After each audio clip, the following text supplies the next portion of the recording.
Hi, everyone. I'm Katie, and this is Fae and Fables, a podcast hosted by mental health counselors who take a psych deep dive into your favorite fantasy and romantasy books. Today, we are discussing Brimstone, the second book in the Fae and Alchemy series by Callie Hart.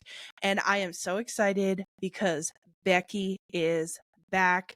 She is back for her last episode for now. You know, who knows what the future holds. But she so kindly agreed to do a review of both of the books in the Fae and Alchemy series. Woo! And Becky, we're just so grateful to have you. Thank you so much for coming back. Of course, happy to be here. Mm-hmm. It is going to be such a fun, interesting, wacky time talking about this book. We have thoughts. We have thoughts. Some of them, you know, having to do with how great some parts of this book is.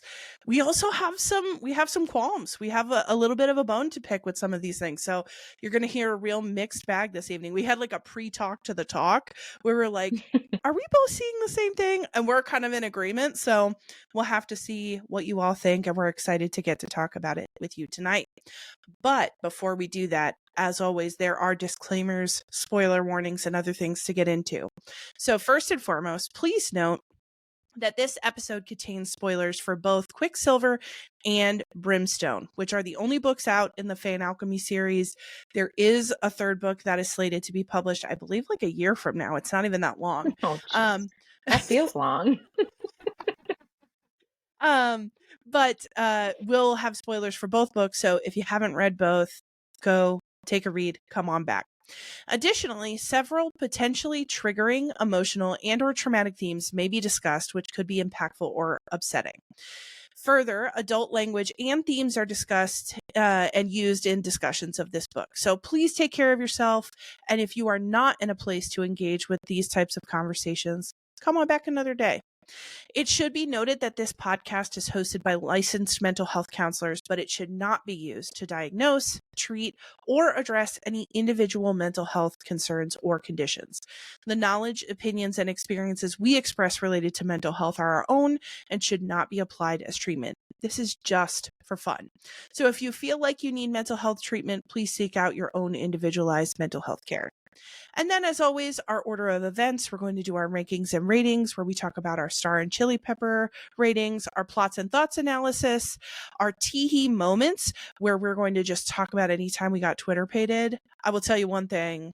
Callie Hart did deliver in the spice department, so the teehees are teeheeing. We're going to have our therapy deep dive. We're going to expand out into the real world context based on what we're seeing in the book itself, and then some future thoughts and theories, final reminders, and shout outs. So, Becky, what were your star and chili pepper ratings, and why? What brought you to that place? Okay, so for stars, I gave it a 3.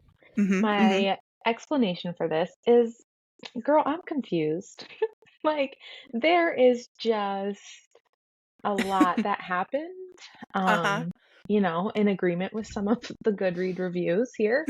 Um, there was just, there were some things that made me scratch my brain a bit, and Mm-hmm. I was hoping that some of that, like, it was a little bit of like we're dangling a carrot, but like in most books you get the carrot at some point, and in this book she's like, what carrot? I don't know what you're talking about. She shows you the carrot, and then she's like, you never saw that carrot, and you're like, wait, I think I did though. Yeah. So yeah, just a little confused. Chili peppers, gave it a 4. There was Mm-hmm. quite a few spicy scenes, and they all delivered quite well. Sometimes I was like, you're gonna do that right now? But you know what? Mm-hmm. Who am I to judge? So, You know. um, yeah, a solid 4 for chili peppers. Okay, all right. Our star and chili peppers are similarly rated. I was between a 3 and a 3.5. I put down 3.5. I could be convinced to a 3. And my problems are as follows.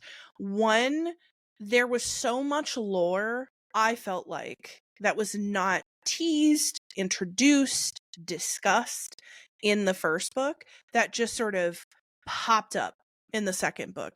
And it left me feeling, and maybe I'm to this moment, I'm like, maybe I've done something wrong. Maybe I've missed something, so I want to leave room for that.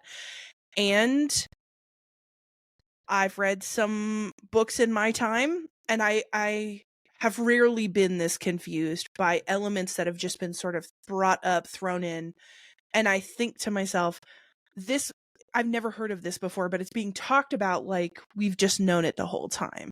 Mm. Even the idea around like the small magic and the like birthright magic, that to me is something that should have been discussed, period, or discussed more if I've somehow forgotten it from the first book. And it feels like it was thrown in there as like a, well, Saeris didn't know about this, but Kingfisher does, so he's going to explain it, and that's why you've never heard of it before. So there was just elements that were thrown in that it was like, you didn't structure this through the first book to get to this level of structure. I agree. And then my other qualm has to do, similar to you, with some of these elements and side characters that are introduced in, I think, both books 1 and 2, but clearly feel to me like plot devices. You're just throwing people in and out of scenes to further a plot. And I think the same goes with certain powers or things that are happening where it's like, oh, we have a problem. Oh, I just happen to have a small magic that will fix our problem. Or we're not finding a solution. Oh, just throw a side character in to like provide a quick solution so that we can move this plot forward. Or I feel like the opposite happens too, where like the more that I keep reflecting back on things that happened, I'm like, oh yeah, what about that? Like Alget Mm. disappeared and Mm-hmm. escaped as this like powerful witch. And I kept being like, oh, she's about to come back and like cause some drama. And then she doesn't. So I was like, okay, bye, I guess. All right. And I'm hoping that it loops back in book 3. The best case scenario is it loops back in book 3, but I just keep getting this feeling like there are these things left unattended to. Even if you think about the Lord of Midnight, it's Zavina or Zarina, Mm-hmm. her whole, and I had a similar problem last time we talked about Danya being ridiculous. I had a similar problem with this character. She's introduced as a foil to Saeris, where she's making a stink about her being the queen of vampires, all this stuff. And in the end, she gets turned Fae, she cries and she dies.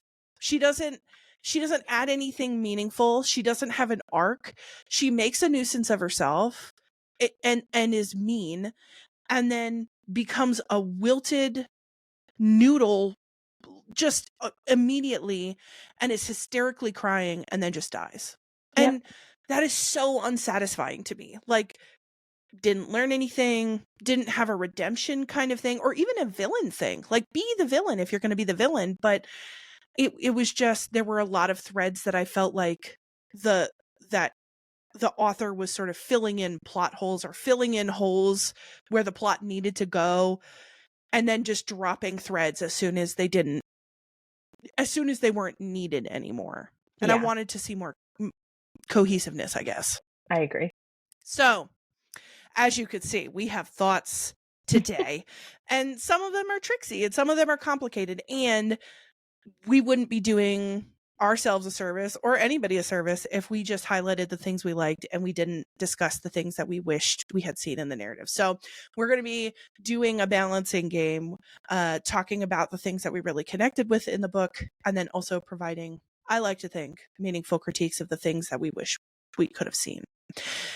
All of that said, my chili pepper ratings are also a 4. This may be the first time where the chili peppers are higher than the star rating. Like, usually it'll be like a 4 and a 4, or sometimes the chili peppers are lower than the stars. But I will say this about Callie Hart: she delivered spice, and good spice, not frivolous spice. It was like, I think, well placed, well paced, and it was like, to me, good spice also includes spice that forwards a plot or forwards a relationship. And to Yeah. me, it felt meaningful and hot at the same time. Yeah. And she gave us a feast after the first book where we were kind of like, come on, please. She delivered. And I loved Yes. that for us. I agree. Yeah. So those are our Star and Chili Peppers. And now we are going to get into our plots and thoughts analysis. We're going to go through the details of the book while providing our commentary on the psychology of the characters, our thoughts, our reactions along the way. We open this book with Saeris and friends. And when I say Saeris and friends, this includes Saeris, Fisher, Carrion, Tal, Lorith is there. I think the Renfriss is there at one point, although he drops out for a while in the book, but he's with us at the start.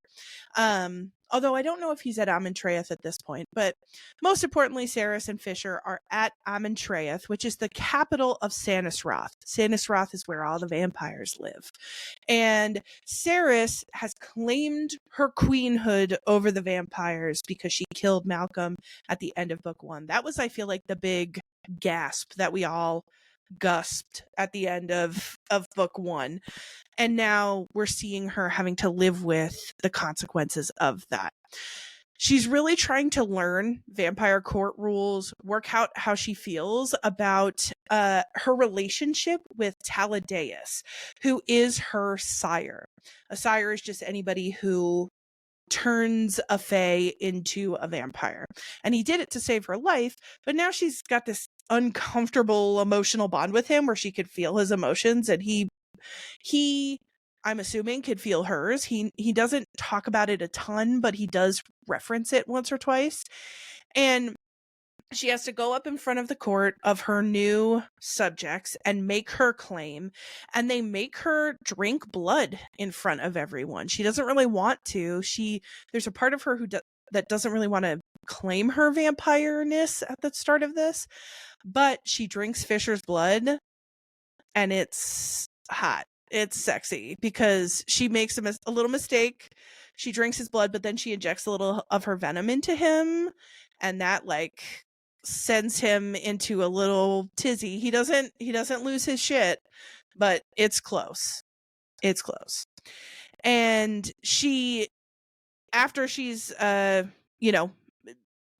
along with kind of the drinking blood and the claiming her throne, she also must make sort of a statement to the 5 lords of midnight. These are the lords of Sanisroth, and they each had a particular role or power within Malcolm's court, and so she kind of has to answer to them about who she's going to pick and how is she going to interact with their power as lords. The lords of midnight are Taladeus, Aerith, Algat, Zarina or Zavina, I struggle with her name, and Hazrax. And each one of them is unique in their personality and the role. Taladeus, or Tal, I'll probably just call him Tal from this point forward, is Saeris' friend for much of this. Aerith is somebody who dies pretty quickly because he gets really sassy, and Fisher does not like that. Algat is this crone woman who lives in the library and used to be a witch, and so she's got this mega powerful crone vibe. Zavina is the Lord of Midnight who kind of challenges Saeris along the way at several points, but ultimately just turns out to be a plot device, I feel like. And then Hazrax is this, they call it. So if you hear me refer to it as it, they say that. I don't love that because it is a living being, but it feels like kind of an alien being. Nobody knows where it came from. Nobody knows what it is because it doesn't look like anything else. It's got this pale skin and these orb black eyes and these long pointy teeth. All of its teeth are pointy, not just the canines. And its whole thing is it just likes watching, which also feels really creepy to me. But I'm pretty sure it made a vow of silence. So it actually does not interact. It just observes. Yeah, for most people, except it seems with Saeris. It'll talk a lot to Saeris, but everybody else gets no words. Just looking. And it's a little bit rocky, but she commands power over the blood court, which is what this whole court is called, and she commands them not to harm or impede her friends or allies, and they must follow her orders. As their queen, they have no choice. So everywhere she goes, people are bowing and scraping and not bothering her, but it's only because she's commanded them. We also, as we mentioned briefly in our initial commentary, are introduced to a multitude of intricacies and details related to vampire life and magic and workings, and also Fae magic and workings. And one of the key things we learn here is that there are different kinds of magics you can have. And there's also runes. So there's magics, there's runes, there's different ways to access different kinds of powers. There's birthright magic, which is replenishable. This is something like Fisher's shadows. Fisher can produce shadows sort of at any point in any amount and doesn't easily seem to tire from doing that, outside of when he's in Zilvar, which we'll get into. But there are also small magics, apparently, that are finite, meaning that you get a certain amount of it, but once you use it up, it's gone. A great example of this is Fisher has a small amount of healing magic. So at one point he heals Onyx early on in the books, but then his healing magic is gone. And this seems to just pop up over time. People who are revealing either their birthright magic or their small magics as we go along. And it doesn't seem always to connect to like larger arcs or things. It'll be like, well, I have a healing magic. Boop. Onyx is better. Done. Yeah. And I don't know about you, but like, I really don't remember his healing magic being mentioned in the first book. I don't think it was. And if it was not made significant enough for it to be like a, hey, remember when we talked about this? Yeah. Yeah, no, all the different types of magic and the people that have magic and like use it in a very convenient time. It just doesn't feel like there was enough backstory to help us understand why it's popping up now. Yes.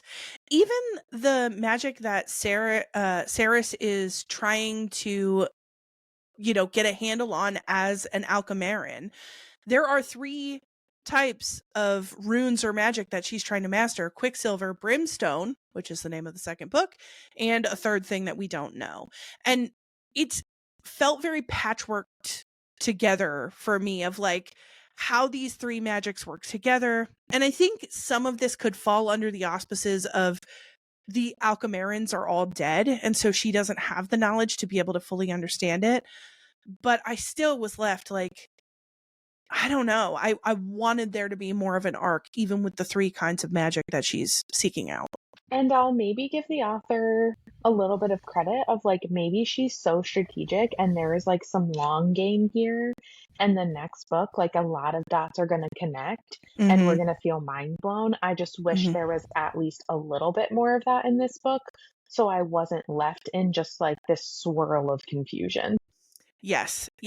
And if we're trying to take, I like that you're like, in defense of the author, so I'm going to in defense of the author as well.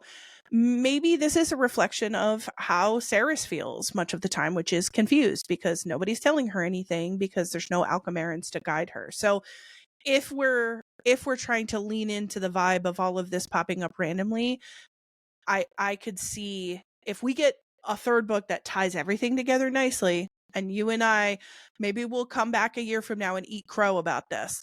Maybe we'll come back and we'll be like, this got closed up. That got like, we got all the answers. But for right now, the introduction of some of the magic components feels like it wasn't appropriately set up in book 1 to be able to be discussed in book 2. Yeah. And so I'm curious, in addition to the sort of magical components you were tracking at the beginning of book 1, what were your feelings about Saeris's situation, what she was handling or facing in book 1, at the top of book 2, in her role as the Queen of the Blood Court? Yeah, I think in the beginning when she was still like feeling very nervous and just trying to like figure out how certain things work, I like felt for her. Like that is so not the situation that anyone ever expected her to be in. And so Mm-hmm. having to like literally now be the enemy and navigate like how that's going to work, like I feel like she did eventually very much so like take it in stride and then Mm, found like how to be like the authority figure that this group of people needed. And like yeah. Fisher thought it was super hot. So I love that for them that he was like, yeah, pop off, queen. Um, and like she did, she like put people in their place and like handled it. And so I feel like it spoke to the type of character, like the way that she was being built as a character of like this very Mm. strong, like resilient, always able to make things work. And there was definitely moments where like you could tell it was not working the way that she wanted it to, but I feel like she always managed to kind of figure it out. Yeah, it almost felt like this move from Saeris, the scrappy thief who had to just cobble stuff together at any given moment, which is a great skill to have, into someone who has some gravitas, who is, even if there's chaos internally, outwardly is going, everybody calm down. I'm your queen. Like, she goes from feeling a little scattered to me as a leader or queen figure to being a little bit more settled in these places. Yeah. So at this point, Saeris secures her seat as queen. She drank the blood. Aerith, one of the Lords of Midnight, is dead, meaning that there is a spot that needs to be filled, which we'll talk about later. But Fisher goes back to the banks of the Darn now that things are settled a little bit, where the fighting between the vampires and the Fae is still occurring. And there is a huge battle that occurs, but something is not right during this battle. The vampires, the feeders that they've been fighting, I think it's 8 of them. So 8 of these different vampires emerge. And what's so unsettling about them is, one, they move in sync. They're a little bit smarter and more synchronized, or at least they seem that way when they go to fight the Fae in the Irin war camp.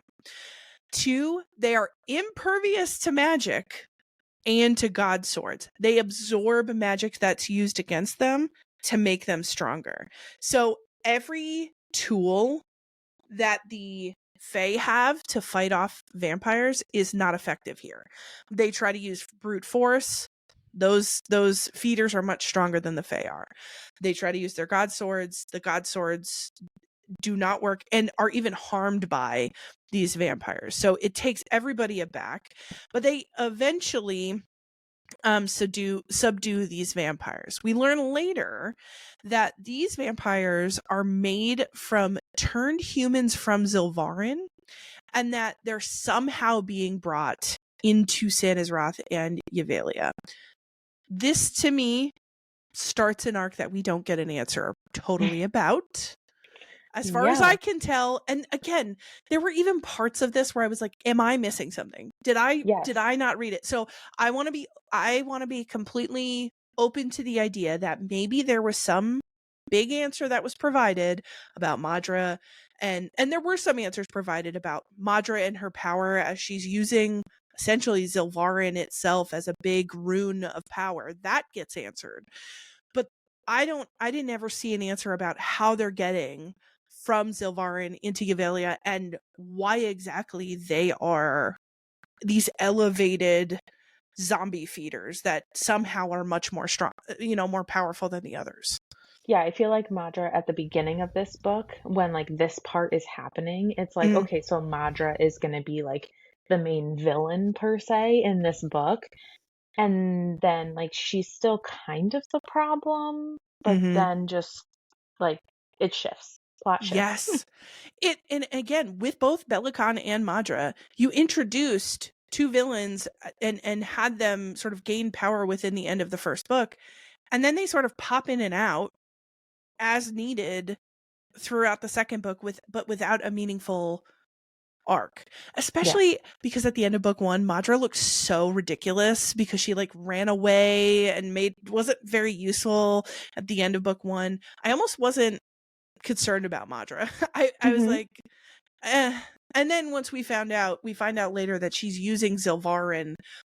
Zilvarin is described as a giant wheel with spokes, and it's essentially a giant rune that she's cast over the city itself, and she's been drawing magic through that. And that's a cool thing to learn, but that's one little factoid that pops up and then is never mentioned again, as far as I can tell. And Right. so it's these powerful moments where you're like, oh, you could do something really cool with this, but I just need to know where it's going. Mm-hmm. So after this battle, they basically string up these like mega zombies up in a tree just to like hang there because they won't die and they can't figure out how to kill them. But after the battle, they hang the zombies up on a tree to let them squiggle around and not move, and they reconvene in Kalish. This includes Saeris, so Saeris, Fisher, and friends. And as soon as they get to Kalish, Fisher and Saeris have an intimate moment. It is so good. And I'll tell you what, this kicks off a really, what I think of as a healthy amount of spice throughout the book. I'm not going to highlight it every time it happens, as much as I think it would be a great time to just analyze each time they get busy. We do have a lot to consider here, but please do note Callie Hart's delivering on the spice. It's excellent.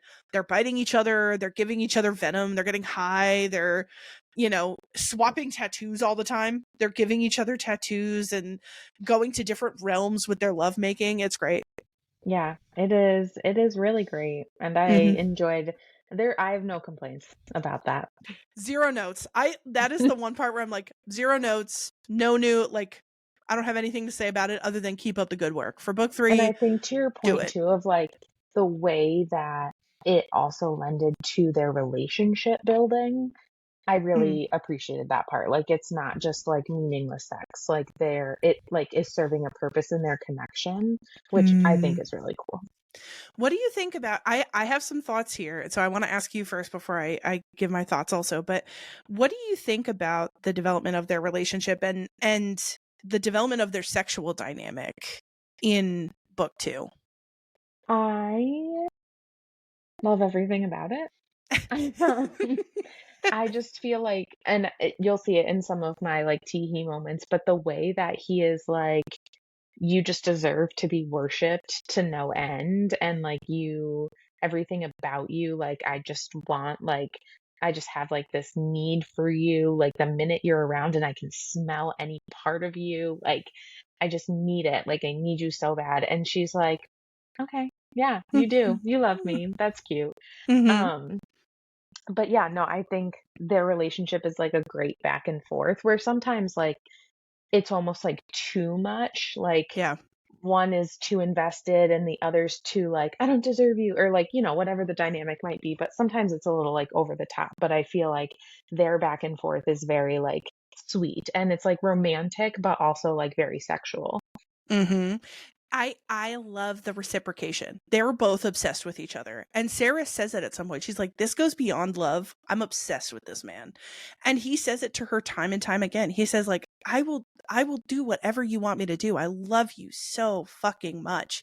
And it's just nice to read in a fantasy novel. There's not this miscommunication trope or somebody's not saying the thing. They're both just saying the thing out loud constantly, and they're trusting each other in moments where I feel like the author could have leaned into some classic tropes. I think one great Hmm. example of this, and we'll get into this later, but Fisher's mother sends Saeris a book and says, don't tell Fisher about this. And I can't tell you how much I loved when Saeris was like, that just doesn't feel right to me. I'm telling my man about this. Like, uh, like, you're just going to communicate and trust your partner. And that was like sweet nectar to me. I was like, thank God. Yeah, or at the end when she is using some of this like new rune magic that she has, Mm. and someone is pointing out like if she keeps doing this, she's probably gonna die. And he's like, if that's her choice, like it's hers to make. She gets to choose how she lives her life. And I'm like, You're not even going to try to stop her because you respect her so much. Yeah. You're going to let her die on the Alkin Gate because you respect her that hard? Okay. But I actually love it. I do too. And I think it's funny that you and I had a similar reaction to it. It's like, yes, this is a hard moment. Yes, she might die. But the fact that you as a partner trust her so much and value her autonomy so much, chef's kiss. Yeah. So they do their spicy stuff. And then Saeris goes to visit Everlane. One of the great threads that's brought up when the plot suits and then is promptly dropped when it doesn't. And Everlane it had come back from a thrall with Malcolm and was being healed by Taelena, who is their like go-to healer for any time anything is wrong medically. And something's clearly wrong with Everlane, but nobody quite knows what it is. And when Saeris goes in, Fisher's mother, Adina, possesses Everlane's body and speaks directly to Saeris. She says that Everlane is in there with her, but is lost somewhere, and Adina doesn't know when Everlane's going to come back. She also tells Saeris to find a book in the library, but to not tell Fisher. And this starts the great don't tell Fisher debacle, which she eventually does tell him, and we'll get into why that is. But the last thing Adina says is that she needs to seal her alchemist marks, or that the magic will overtake her and Saeris will die. This starts a whole arc, and it's all about the tattoos, and they burn and they hurt. They like crisp her skin before she gets a handle on them, but it is basically Alchemarin magic that is flowing into her all the time, but it will get to a point where it's too much and her body can't handle it. So she has to seal each of the 3 types of magic that Alchemarins are skilled in: Quicksilver, Brimstone, and mystery third thing that we don't talk about as far as I can see. And watch me like say all this, and then Callie Hart's like twiddling her thumbs being like, you just wait, you have no idea. Or we're helping her write the 3rd book, you know. What up, Callie? Doing her a service. Yeah. Don't forget to tie up these knots, girl, because it's seeming a little random out here, if you ask me. There are things that should have been tied up in the 2nd book, in my opinion, that were totally not. And so I need you to tie those threads. But Saeris goes, well, shit, I don't have any Alchemarins to talk to, and I don't have any books to look at. So I have to go to the library and I have to find a book that you're being very cryptic about. And of course, Adina can't talk for very long because she's across the veil, and they can never talk that long across the veil. And so Saeris, but now at least Saeris understands that she has to seal these runes. So now there's a couple irons in the fire. There's these new zombies and these runes. While this is happening, Ren and Fisher go to Erin, which is that war camp. And when they get to the camp, it is a ghost town. And where the camp was is a big, black, rotted pit. And the corpses of those feeders were at this tree in that blackened pit, but they're also now melded and gone. Fisher and Ren learn that anyone that is touched by the rot perishes, and that the army essentially had to flee the rot. They kept losing people to it and couldn't figure out how to stop it. And so this sets off a pattern for a good chunk of the book, where the army is just trying to contain the infected people that come out of this rot. Because the more infected people there is, the more rot that spreads. They're trying to hem something in, but they're losing people in their army, and they're losing ground every day. And there's reports that come out about like how many people died to the rot and how much land was lost to the rot. And it's very fast. And this ties back to that rot that we saw in the tree with the god of chaos, Xerath, at the end of book 2. So they all convene back at the library at Kalish, and Saeris tells Fisher about her interaction with his mom. And at this point, she tells him about sealing the runes, but she doesn't tell him about the book yet, just because her his mom had asked her not to. And she even says, she's like, I just wanted your mom to like me, even across the veil. Like, I'm trying to impress this woman. And she told me not to. So I tried not to. And Saeris and Fisher also do something which I really like, that I think there could be an opportunity for an annoying trope here that Callie avoided, which they tell the crew about the conversation that Saeris had with the god of chaos in book 1. She's like, listen, this is what happened. And I liked that a lot, because I think in a lot of fantasy books, it's like, oh, we can't tell anyone. And so they wait until the 11th hour to tell all their friends. Fisher and Saeris are like, folks got to know about this. We need every mind and brain cell we have on this thing. Yeah, for sure. And especially because everybody has all this surprise weird magic. So like, let's really come together as a group and use our skills, you know? Oh, man.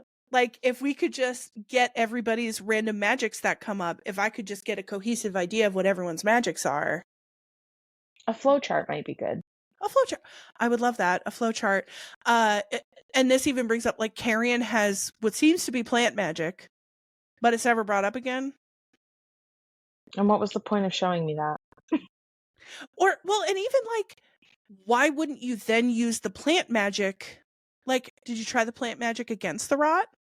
If the rot is related to like vines and plants, would it not be helpful to try? Wouldn't you want to then explore the use of that magic in later scenes where you could be useful? It Anyway, almost sounds like you're trying to make sense. that's my bad. That's on me. And Yeah. And again, I want to point out, maybe I'm forgetting a big scene where We're just here Carrion. for the ride. We're just here. We're just here. We're here to ask questions, and who knows if we'll get the answers we need. So Saeris and friends have their commune. They're all like, yeah, this is a big problem. We gotta stop this. But what's important to note, or what Saeris and Fisher highlights, are that in the eyes of the gods, they are invisible. Zareth made that the case when he made Saeris. And it's also confusing. Zareth and Saeris is hard to. So Zareth, the god of chaos, said to Saeris, when I make you half fae, half vampire, this will make you invisible to the other gods. So they let people know, like, hey, we're like agents of chaos out here. Gods can't see us. And so we have an opportunity here. And Team Awesome is like, hell yeah, go team go. And if you were wondering if them being invisible to the gods comes up anymore in the book, you don't have to worry about it. It does not.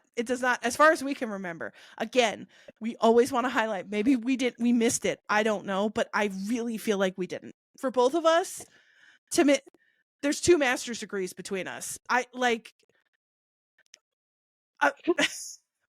just it's going to be in book 3.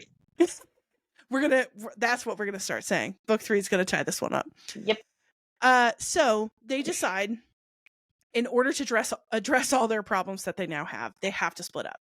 Saeris is going to keep on working on forging and sealing her alchemist runes, and secretly looking for this book that she hasn't told anybody about yet.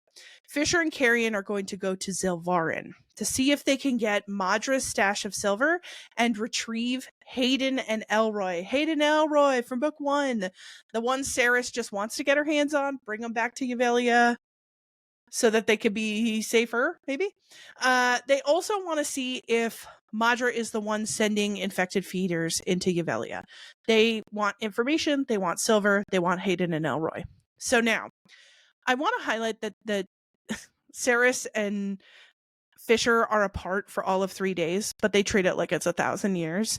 Yeah. And so I'm going to go into the plot of what happens to Fisher and Carrion, and then I'm going to go into the plot of what happens with Saeris during that time, and then we're going to come back together instead of going back and forth. So Fisher and Carrion, they go into the Quicksilver pool that pops out in the Hall of Mirrors.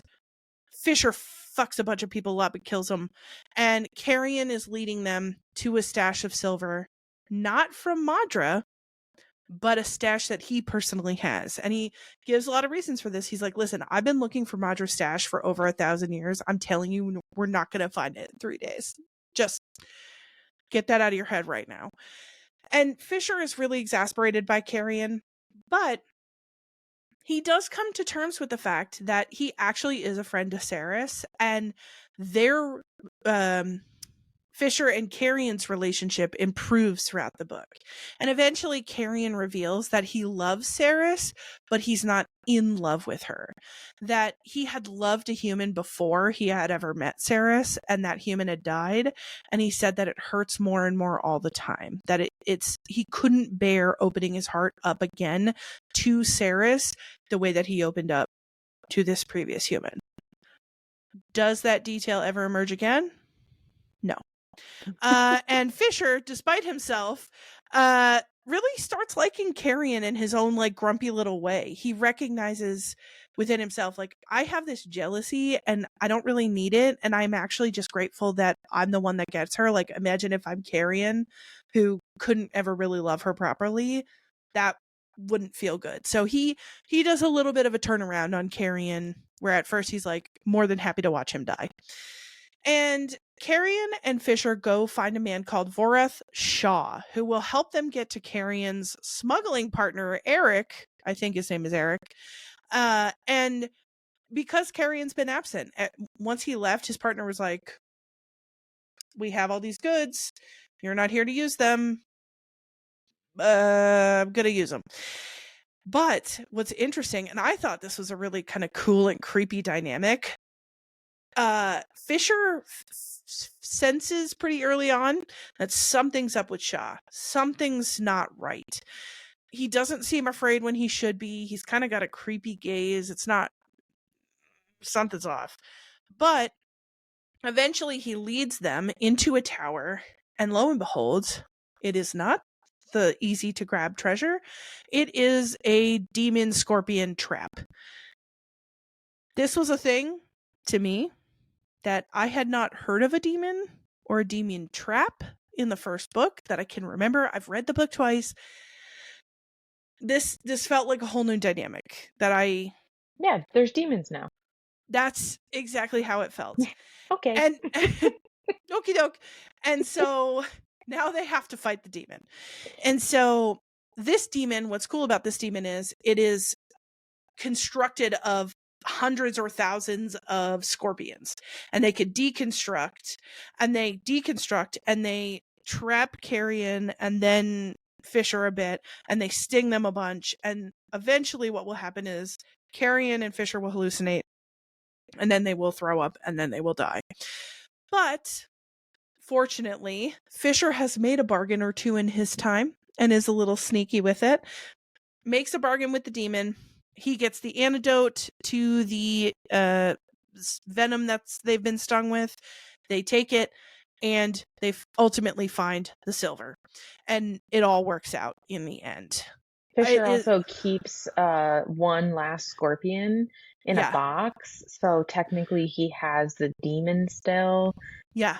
And it comes up later, and then you're like, oh, here it is. Here's that moment that never happens. He brings out the scorpion in the box one other time, and then he like shuts it back up, and he's like, we'll deal with this guy later. And so Saeris and Fisher, this is the one time their little plots overlap during this time. They both happen to fall asleep at the same time, and I'll get into what Saeris is doing on the other side of that interaction. But what's important to know is that when they both fall asleep, they end up in this dreamscape type place. It is not a dream, but it is also not totally real life. And so they can touch each other. They do touch each other. They go all the way. They hit a home run in the touching department. And what's cool is that Saeris is still able to heal Fisher with her blood, and they kind of update each other on their goings on. Do they explain the dreamscape thing? Also, no. But it starts happening, and it keeps happening through the rest of the book. Did it happen in book 1? Also, no. So they're doing that now. Book three. I'm looking forward to it in book 3. And so Carrion and Fisher wakes up and he's feeling better now. Poor Carrion's not. He's still covered in stings. He's vomiting everywhere. Fisher's like, I feel great. And I just got my rocks off. So great day for me. And Carrion's like, I'm really sore all over my body and I feel bad. So they go to get Hayden because that's their other objective here. And Hayden is pissed. He shows them wanted posters that they're on. He's like, Madra is saying all this stuff about how Saeris helped her and died a martyr and all these things. And Fisher and Carrion are like, that's not true. I feel like you should know that. And you're coming with us. Sorry. So they grab Hayden and they're going to run back to the Quicksilver to go home.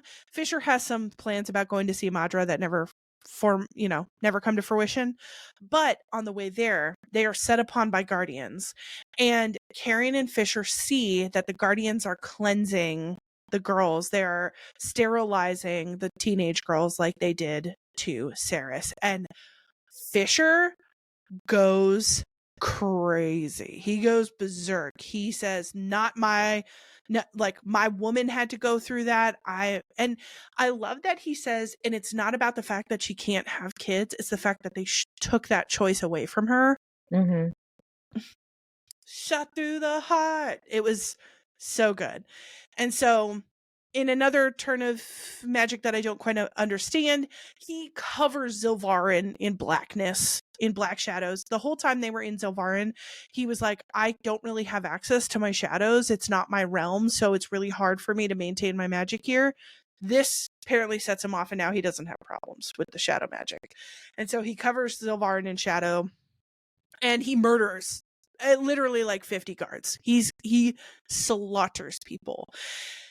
And now all the guards are upset because you just slaughtered people and covered the whole city in darkness. And so Fisher, Carrion, and Hayden skirt on out of there and hide at Carrion's place for a bit. And then they go to find Elroy. When they get to Elroy's shop, they discover a couple of important things. One, Gracia Gracia Swift, who was the caretaker of Carrion Swift, has died. And this is very sad for Carrion. We're learning more about his backstory. It helps us understand who he is as a character. And I think this was a piece in that puzzle. And then and they go to the funeral, and there's a poignant moment there. And then when they go see Elroy, we discover that Elroy is a part of a long line of metal workers who knew about the Fae and the Quicksilver. He is not surprised that Carrion is Fae. He's like, oh yeah, Carrion Swift, the Fae. And then he and his line of metal workers are guarding a huge pool of Quicksilver underneath the metalworking shop. And it is the biggest Quicksilver pool they've ever seen. And Elroy's like, yeah, all my ancestors and me, we've been guarding this pool. We've been keeping the secrets.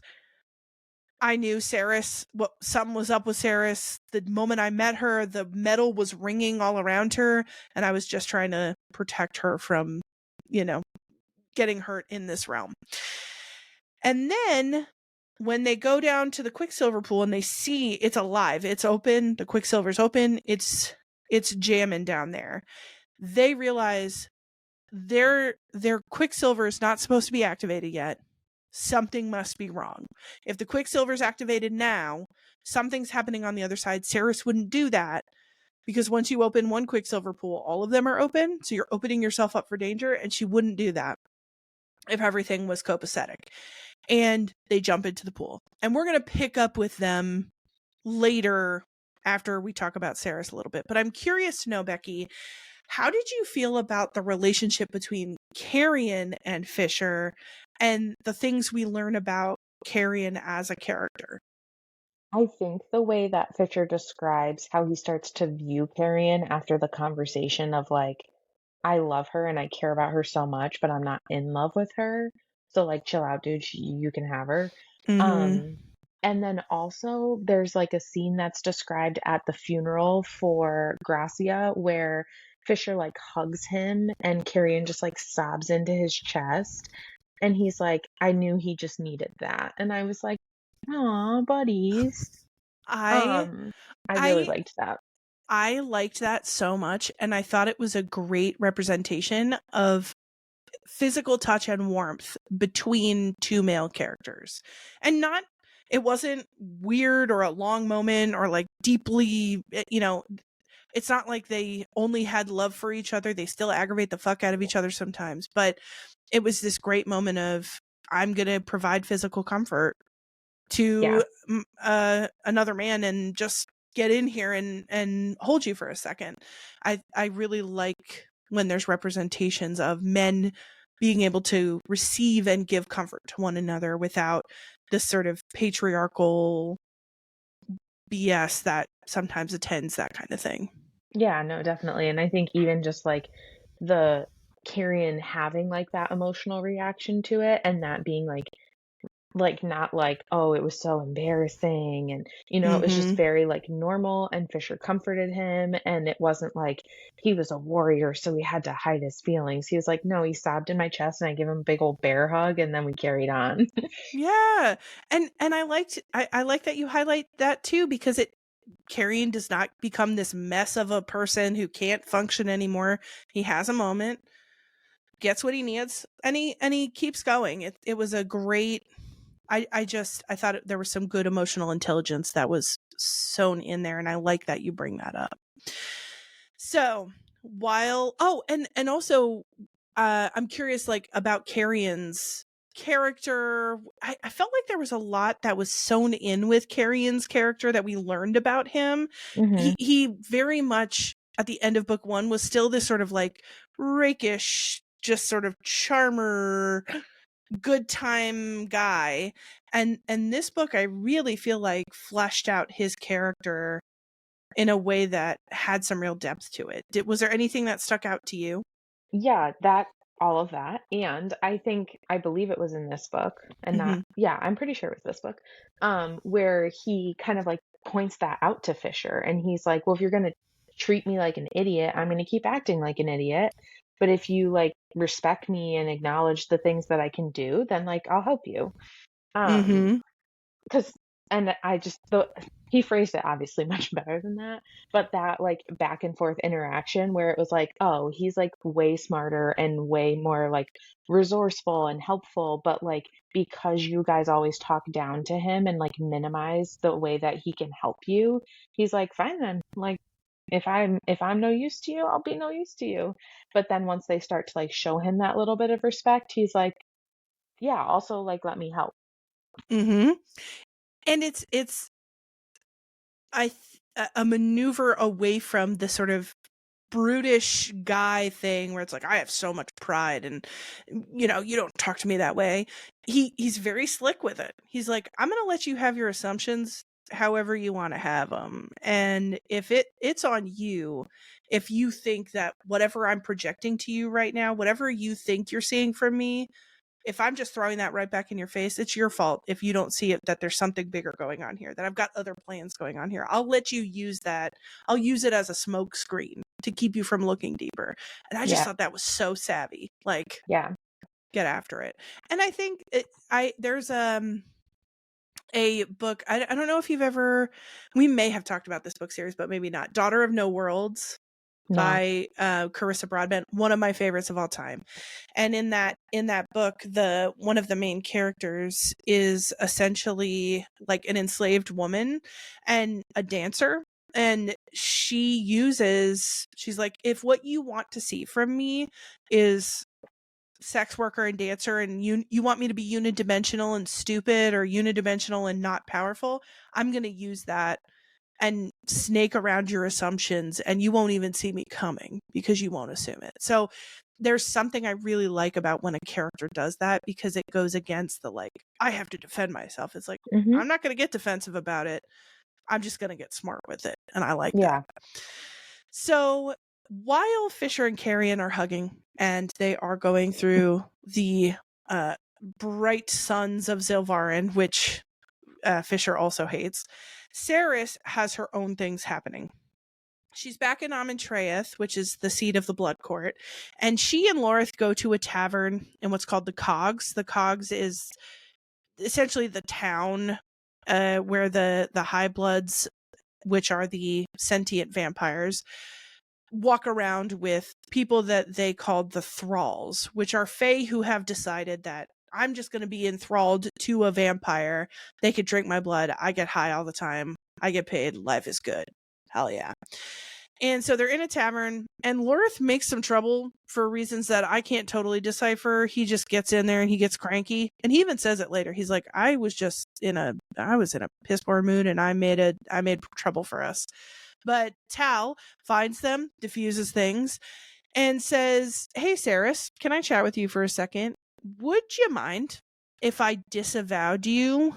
And what disavowing means is that he would break the bond between himself and Saeris. That way they don't have to feel each other's emotions anymore. There's more reasons why he wants to do this that I'll get into later. But he's like, that way we don't have this weird connection. It doesn't have to be weird between us. We could just be friends. And both of them love that idea. They give a little high five. They're like, yeah, friends. And then Tal takes her to the library to see Algat, of all people, one of the Lords of Midnight. And the reason for the library visit is that Tal's hoping that Algat will help Saeris learn about being an alchemist. There's a lot of books in the Blood Court library, and they're hoping there might be some answers there. And there's a lot of back and forth. There's a shadow cat named Guru, who I really liked. There's little paper birds flying around, which come up later.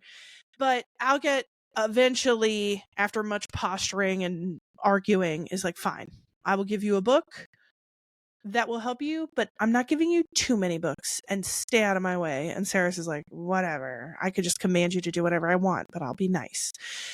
And then, out of effing nowhere, a high blood that she doesn't know and she's never seen attacks her, and she stabs him. But then she has this great surge of Alchemaran power, and she destroys a huge wall of the library. This causes a lot of problem. The breaking of the library, also Guru gets out for a while. It's a whole thing. But pissed. No, Al gets so mad. She says, you're only allowed in here 1 hour at dawn and 1 hour at dusk. Bitch, you can't control what I do. But Saeris is like, fine, I'll play by your rules.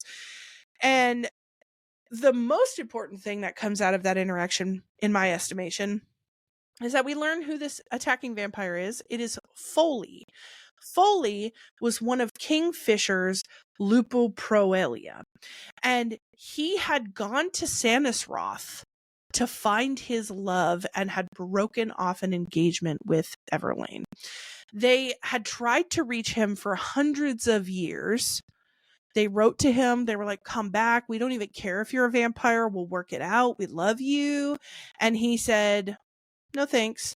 And he refused to bow to Malcolm. And so the thing that happens when you refuse to bow to Malcolm is you get your teeth ripped out, your fangs, so you can't eat. And he replaces them with golden fangs, which I thought was kind of cool. That vision. Yeah, classy. He also has eyes like a cat, and no one else does, so I'm not sure where that comes from. Just a fun little moment. Book 3 moment. Yeah. And he's been living in the library under Tal's protection ever since. He was sired by Tal, but he is shunned, and he feels a deep shame related to his turning into a vampire. We also learn later that he's really afraid he won't be able to control his thirst for blood around the Fae. So, and Fisher proves this wrong to him later, but he is full of shame and full of fear, and for those reasons has been hiding from his friends for hundreds of years. And I will tell you something right now. Saeris and Foley, they do not like each other very much at the start of this. They are at odds. But unfortunately for both of them, Foley knows a lot about alchemists because his grandfather was an alchemist. He also lives in the effing library, and he's read a lot of those books. So he's like, I'm kind of the guy that you need in order to do this. So they have to work together. and I think part of the reason he really doesn't like her and the reason he attacked her is he assumes that she killed Fisher because she's got, I think, his dagger, and he's like, there's no way he would have given that dagger away. You had to have killed him. I could smell him on you. How he didn't know it was sex juices that he's smelling is. And Lorith was like, no, I've seen it. Like, they're in love. Yeah. Trust me, bro. Can you not smell the pheromones?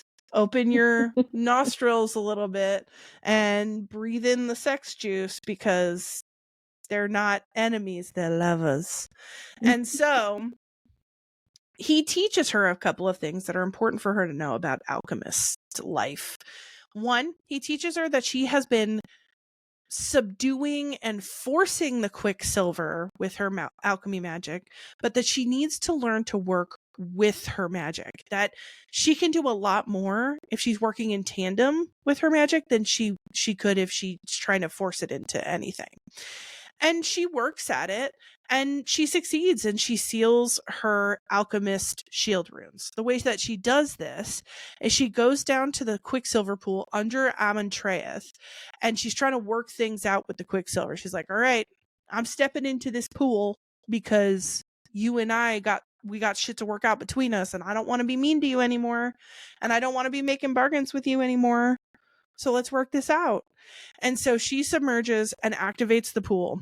And Aureus, who is Bellacon's advisor, there's a word that's used throughout the book to describe what he is. It's like Senish or something. Yeah. I just like to say advisor. So I'm just going to say that. Same thing. He comes out of the pool and he's got soldiers at his back. And he attempts to capture Saeris so that Bellacon will have her as his alchemist. He believes that now that she's the last alchemist, the only way to true power is through Saeris. And she is kicking booty. Let me tell you what, she's throwing these fools all around this chamber. But they have an advantage, a null blade. They all are carrying them. And the null blade is a weapon that does not respond to any of the metal magic that she has. And she knows every other metal. She says, she's like, I know what metal's in that doorknob. And I know what metal's in that knife. See that gate over there? I know what metal's in that gate. But I don't know what's in these fucking null knives. They will not respond to her magic. Something's wrong with them. Anybody that touches them, there's like a lot of unease. She straps it to her thigh at one point and it makes her leg numb from the knee to the hip. Let me tell you something. If something started making me numb from knee to hip, I would take it off my body. That freaks me the hell out. Don't make me numb from knee to hip with a blade. And so she's handling it. And from the quicksilver come Fisher, Carrion, and Hayden. They bust out of the pool because if you remember from a few moments ago, they were like, this quicksilver looks weird. We're going to check it out on the other side. Saeris is probably in trouble. And I love this moment between Fisher and Saeris. They pop out and Fisher is watching his woman destroy these people left to right, front to back, up to down. And she's like, or he goes, hey, do you need my help?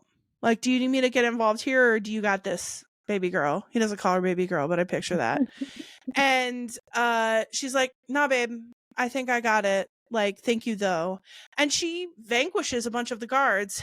They wound Aureus, and he makes Aureus crawl back into the quicksilver and back to Bellacon. He's like, you take your sorry ass back to Bellacon. Crawl, bitch. And he does. He crawls back into the quicksilver, and they are vanquished. And they all reunite, and this kicks off a back and forth between Kalish and Amontreath. They're doing various tasks. They're talking to various people.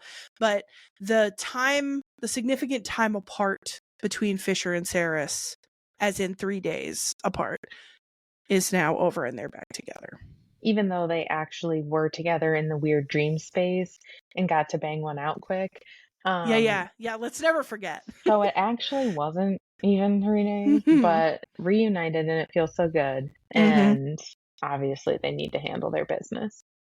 Yeah, who's to say, 3 days for them apparently is too long. He's Too only like long. 1,000 and some years old, but But 3 days? Torture. Torture. yeah. So they come back, and I love, you pointed out earlier something's wrong with Everlane, but nobody knows. Everlane keeps having problems. There's something wrong with her. And what they learn is that she's being tortured by some kind of malevolent figure, but no one seems to be able to help her, even though they try it. And the malevolent voice addresses Saeris directly at one point and says something, I believe, about the gates or something like that. But Everlane, through the rest of the book, is sort of in the background, struggling, limp, and like fighting Just something off. yeah, just being carried around from place to place. Yeah, always accompanied by Taylena. Poor Taylena's like, yeah, I'm with Everlane still. She tried to kill me, but that's okay. Yeah, she tried to strangle me. Her eyes are darting around behind her eyelids, but that's about it. Mm-hmm. And Fisher and Foley have a reunion and reckoning. Fisher's like, yo, why did you ignore my letters for so long? Foley's like, I'm going to be honest with you, I didn't get your letters.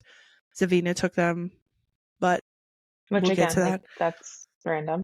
Yeah, that's she's getting involved, and that's her decision. Dead now, so I guess whatever. She's dead. She's dead. So it works out for us in the end. But so they're having their reckoning, and Saeris.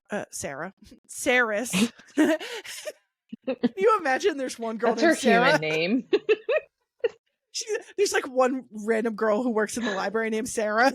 God, Sarah. See that video with the guy who goes kayaking and he's like, Sarah, no. No. Oh, girl, I'm gonna send you this video. It's this great. Guy is sinking in a kayak. He's like, Sarah, and he's crying. It's great. But no, Saeris, she doesn't go visit her friend Sarah in the library. Saeris goes to the library. She could smell that Fisher is somewhere, but she's got alchemy books to find, so she's kind of looking around. And these folded paper birds called stargazers start acting really weird. I didn't mention this previously, but it can be a helpful bit of background. Previous to this moment, one stargazer had kind of nicked her skin, but she got frightened by it, and so she left the library and the stargazer fell down. She took that stargazer, which is a folded up magic paper bird, put it in her pocket to save for a rainy day. Yeah, she felt bad. She felt bad. She was like, the magic has gone out of the bird. So she saves the paper. It's important to know that because it comes up later. But the rest of the stargazers start acting really weird. One of them, again, cuts her, and they all start cycloning around her. She's like, it's like, what's that movie? The Birds or something. She's like, what's happening? Are they going to attack me? But instead of attacking her, they form a book. And what she realizes is that the stargazer was trying to get her blood to activate the creation of the book. And it's from Adina. It's the book that Adina mentioned earlier on when she was talking through Everlane. And it's about alchemy. And it's about prophecy. And Adina says in the book, and also when she talked to Saeris through Everlane, don't tell Fisher about this book. And then Fisher comes walking through. He's like, hey, what's up, babe? And she like puts the book behind her back and she's like, nothing. And he's like, what's wrong? And she gives up the farce in 2 seconds. She's like, I got this book from your dead mom and I don't know what to do with it. She's like, do you want to read it? She's like, I didn't feel right about you not having it, so I'm just going to show it to you. And he opens the first page of the book and he says, Adina says, or writes down, listen, this is a test. I told your lady to not show me this, but I've seen so many versions of the future, and the best chance of success, the version of the future that has the best chance of success here, is the version where Saeris tells you about the book anyway. And now you got to give the book back to her, baby. I love you, but it's her book. You need to not ask her anymore about it. And Saeris is like, come on. Like, I'm just trying to make my mom-in-law, my dead mother-in-law happy from beyond the grave. But I'm glad I passed the test. And this starts a journey for Saeris where she's given instructions from Adina. One, instructions that only Saeris should be reading. And she's told that she cannot skip ahead and she must do things in order as they appear. So it'll say, like, read this after the Everlight Ball. That's when she reads it. Read this when you're at the cliffs. She reads it at the cliffs. She follows directions. And through the rest of this book. I mentioned a ball a few moments ago. There's a thing called the Everlight Ball, and that is held at Amintreath, and Saeris needs to attend. And like any good female main character in a fantasy novel, she doesn't want to attend the ball because she's got more important things to do than flit around in a beautiful fancy dress and be ogled at by her man. But Tal is, first of all, Tal tells her and Carrion this coming out of an orgy. Him and 7 women. And she's like, I don't know what to do with my eyes. He's naked and he's got a raging erection. And she's just like, I don't see anything below your pectorals. Like, I can't. And Carrion is fascinated. Carrion's like, yo, bro, what is going on here? And Tal is like, you got to be pretty talented to please 7 women at once, Carrion. And Carrion's like, I would like to try. He's like, I'm here to learn if you'll teach. So they're having a whole moment, and Saeris is staring up at the popcorn ceiling in Taladeus's, bedrooms. Sex room. his sex dungeon. And Tal does get dressed. And then he says, listen, you got to go to this ball. One, you got to start the celebrations. They can't start without you. You got to pick a new Lord of Midnight since your boyfriend killed the last one. And I need to denounce you. Those are pretty important things. And she's like, fine, I will do it. She gets in a beautiful dress. It's like all scandalous. She gets a little feel up from Fisher under the dress. It's all very sensual. But she's also, more importantly, given her first instruction from Adina. She wants Saeris to appoint Foley as the 5th Lord of Midnight. She says it in a cryptic way. She's like, the golden-toothed wolf, blah, blah, blah. But we all know who it is. There's one vampire here who has golden teeth. It's Foley. And this causes a lot of chaos. People are mad. Things are happening. But all of that is eclipsed by an event that I did not see coming in any way because it was not set up that way. I mean, you could see how it was set up logistically, but as a character, it didn't totally add up to me. Yeah, there's just like there's a lot happening right now in the book. Yeah. There's a lot of things that could go wrong. There's a lot of things that need to be figured out. Mm-hmm. And let's just add another layer to that. Why don't we? Yeah. Yeah. Which, and that's here's the thing. I think she set it up in a certain way. We know that Tal does not like being a vampire, that he was tortured by Malcolm into doing a lot of things he didn't want to do. We know that he is trying to sever the sire bond and does sever the sire bond with Saeris so that she's not affected by what happens next. There's certain things that add up to me. I think as a counselor, there was character work that needed to be laid down in order for this to mentally make sense. Physically, yes, stuff had been set up to lead us to this moment. I didn't know enough about Taladeus, or there wasn't enough about his psychology to go, okay, this is what he's been up to this whole time. Right. Like there wasn't, the breadcrumb trail was not laid. Whereas like, there's plenty of like, oh snap moments that happen in books. And even if it's just like 1 or 2 things that hinted at it, it can still feel very surprising, but it's like, that's what that was about versus this was just like plopped in. And I didn't like feeling that caught off guard. Like something about it just didn't mesh well. Well, and I wonder if this is the the counselor's burden too. I think one of the coolest things about reading books as a counselor is following the mental trajectory of a person. If I could make a tie, like if Taladeus, because there's many points where Saeris talks about being able to feel the emotions of Taladeus.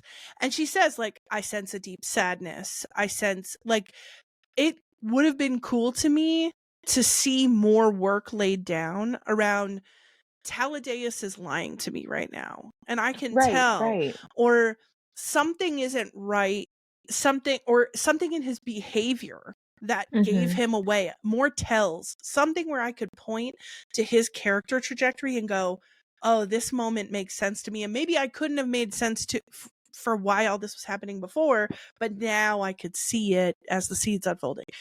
This felt to me like an outburst of character, of some kind of character thing happening that I was like, I have never seen this side of Taladeus, like acting in this way. It Mhm. just felt, it was abrupt. Yeah. And maybe who knows, maybe that was an author stylistic choice, like she wanted it to feel abrupt, so it was. But I like it better when I feel that way, and I could point back to more things where I go, I should have known. Yeah. And for those of you wondering, what happened? Let us tell you. Let us tell you. So, Tal, he's been handing out wines all night that are laced with a little bit of what everyone thinks is thrall blood. Fae who have dipped their blood into the wine in order to satisfy their A little high treat. blood. Yeah, a little treat for the high blood overlords. You know, it's the Everlight ball. It's your Everlight ball. Why not? Get a little Treat loose. yourself. Treat yourself. If my wine is not laced with blood, what are we doing? And so, a lot, it takes a little bit for all of this to unfold, but I'm just going to tell you what happened in full. All of a sudden, a bunch of vampires start foaming at the mouth, bleeding from their mouth and their nose and their eyes, I think, too, and going prone on the floor, and they're dying. And Tal is giving this grand speech about, you have been poisoned by this is your reckoning, and you have been poisoned by your own avarice, and you must choose death or be given the antidote and become Fae again. Redeem yourself or die. And most of the Fae, or most of the vampires, choose to die. Most of them are deemed to be evil by the fact that they won't eschew their vampire blood, and they would rather have power and die than to live without the power at all. And a 1 in every 10, 1 in every 8 to 10, that's the number we're giving exactly, decide to take the antidote and become Fae again. And so you see some people, once they take the antidote, it goes from blood to foam, and they're like convulsing, but they're getting better, and they're returning to their Fae selves. And Tal's plan is, I'm going to, because all of this blood magic, which he did with Ishabel, the witch, is connected to me in my bloodline through Malcolm, I'm going to have this like intricate spell work tattooed on my chest, and I am going to die in a blaze of glory along with everybody else who died. Saeris and friends, who include Foley, Fisher, everybody else, are like, absolutely fucking not. You don't get to, not like this, motherfucker. Not like this. You don't leave us this mess. You made me promises you were going to help me with this court. And so they give him the antidote, and he's like, no, don't do that. But he can't totally communicate that because he's also convulsing. And so and then he also forces the antidote on Zavina, who we'll talk about in a second, but she becomes Fae and is very upset by it at this point. So they give him the antidote, and what they don't realize is that the spell work that's been done to make this happen is highly dangerous and will kill them all. It's going to explode out of Tal and kill them all. But previous to this, Saeris had been given a rune by Hazrax, the Lord of Midnight, I almost think of him as like extraterrestrial, like the Yes. extraterrestrial alien Lord of Midnight that no one understands. But he had given her a rune that was actually his name, and it was a rune to break things. And so she puts her hand on Tal's chest and she breaks the spell work. They are saved. Tal is Fae now, and he has not escaped life or the responsibility to his friends the way I think he believed he was going to. They are furious at the witch for her spell work.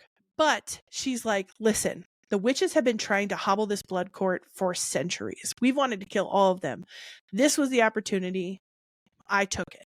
And they're trying to wrap their heads around that, and they're challenging her about that. But in the midst of that, they learn that the rot that has been spreading is now headed right for Kalish. And it is happening fast. I think they said like a day or something. It was like 16 hours or something. The rot's going to be here. So we're sort of layering problems. It's like as soon as we get some information about one, we're on to the next one. Yes, indeed. Yeah. And so they decide, they're like, okay, all the war camp people from Erin are going to move into Kalish. We're going to make a giant ass shadow gate. And by we, I mean Fisher. And we're going to take everybody away from Kalish and to somewhere else safe, away from the rot, where we can figure out what to do.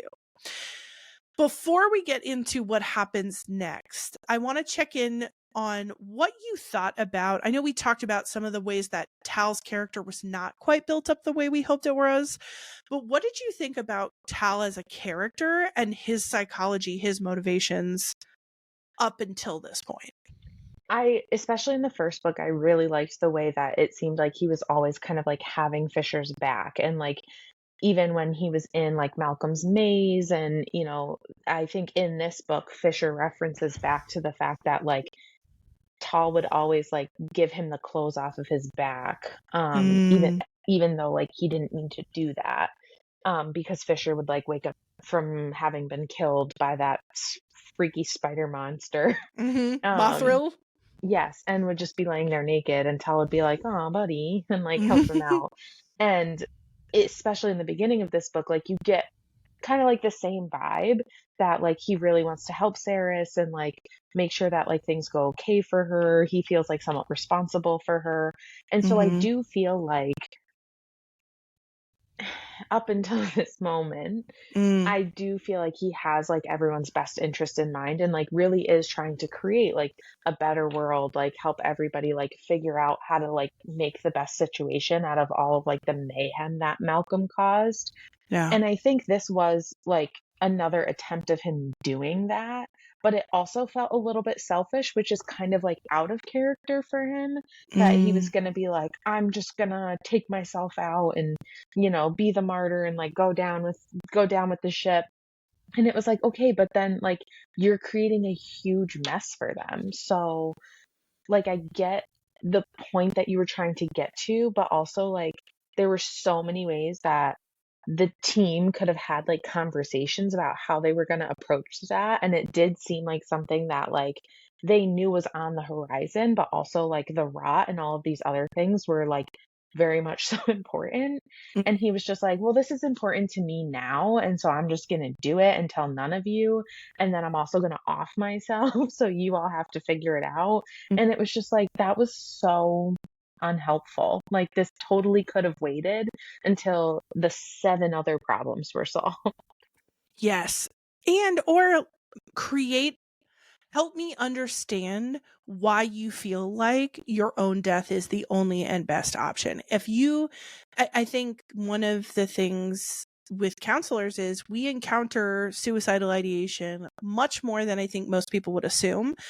It's much more a part of the human experience than like I have a lot of people come in and they're like, I hope you don't like call the cops on me, but I have thought about dying sometimes. And I'm like, okay, so haven't most people. Like Yeah. this is a very and I'm not going to say everybody and I don't have a percentage off the top of my head, but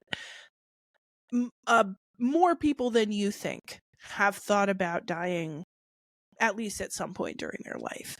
And so in that headspace, I know the kinds of thinking patterns, the kinds of rationales that get built around suicidal ideation, because that's what this is, right? It's ultimately, I'm going to create the machinations of my own death to escape, the situation. It's easier for me to do that than to live through whatever comes next. And I just don't think Tal had the psychology. His character didn't indicate that he was feeling the kinds of things or thinking the kinds of things that I see when have someone contemplating suicide or attempting suicide. And Mm-hmm. so it just was such a character flip. It was like, who Yeah. is this? Who is this person who's doing this? And not even in a because I think there could be something to be said for sometimes folks who are contemplating suicide are not folks that you would anticipate. Mm-hmm. This felt like such a big shift to me. Yeah, and I think that's the difference too of like how you experience things in the real world versus the ways that you can write about it in a novel, right? Where Mm, like usually they're even if that person is like what they're presenting to the world versus how they're feeling internally are like two completely different things, right? Like that might be like a real experience of someone, but the way that it happened in this novel, it didn't need to be that way, mm, where it would have made the story flow better or a little bit more seamless or like depict a little bit more of like the internal struggle he's having that would have mm, just like done better for the reader. mm-hmm, And so like in the real world there might be like that really quick shift that, the way someone is acting versus like how they're feeling are totally different. mm. And like this didn't need to be that, nor was that done, I think, intentionally. Yes, I love that you use the word intention here, because it felt unintentional that this is kind of where it all led. And I don't know if it was or not, but I wanted there to be more through threads. I also thought that there were very odd similarities between Foley and Tal. It Hmm. was like they both were these highborn Fae males who, for one reason or another, entered into the life of a vampire and experienced a lot of guilt during their time as a vampire. And then there's this like almost redemption arc part, and Foley talks about like, I forgot that I was a wolf, but I know that I'm a wolf and I'm here to serve. And Tal kind of does the same thing. He has this moment where he's like, I'm ready to die, and then he becomes a Fae, and he's like, I didn't know what I was talking. Like, I I am ready to. They both kind of lead into arcs that leave them ready to serve, but they have this similar sort of dip in belief in themselves and sort of these self-destructive tendencies that they have to work out before they get to that point. Yeah, which I think there's quite a few characters that have like a similar like ebb and flow, like even Kingfisher in like the first book. And Mm. I think that's something that like the way this author writes and creates character development, like there is some similarities in like the way that they go from like I'm bad, no I'm good, but I'm bad. Mm. Mm. And the idea, I don't know if you ever do this. I've read enough fantasy at this point and romantasy at this point where I can kind of see tropes that come up in loops in series. I when I think about Sarah J. Maas, there's a theme within Sarah J. Maas books that there is a powerful evil female character that is subjugating a magically powerful male character, and there's trauma that comes out of that in a sort of. So when I see patterns like this where it's like you're playing this story again and again, I'm always like, what is this doing for you as an author? Like, what story, why does this story and this arc come up for you over and over again and fascinate you in this way? Mm, Not that we would ever get that answer, but I just that feels very cyclical to me in Callie's yeah. writing. And like is it intentional or does it just kind of like keep happening in the way that you create your characters? Does it just pop out without you intending?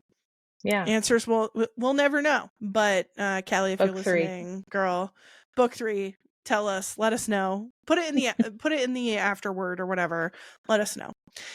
So back to where we are in college. Everyone's going through the Shadow Gate. They're like, all right, did everybody get their things? Carrion and Hayden have books in their hands. They're like, don't forget the books. And everybody's going through the gate. And it's important to note that everybody in college leaves except for the fire sprites. And I'm not going to go into super depth about how we know this, because I think it's just a long story that leads to this point. But they have figured out that the thing that stops the rot is brimstone. But there is only, apparently, at this point, one place to get it, and it is finite. It lives within the pyres of fire sprites. If you remember from our last episode, we talk a little bit about Archer the Fire Sprite. He's a beloved character, and he helps them figure this out.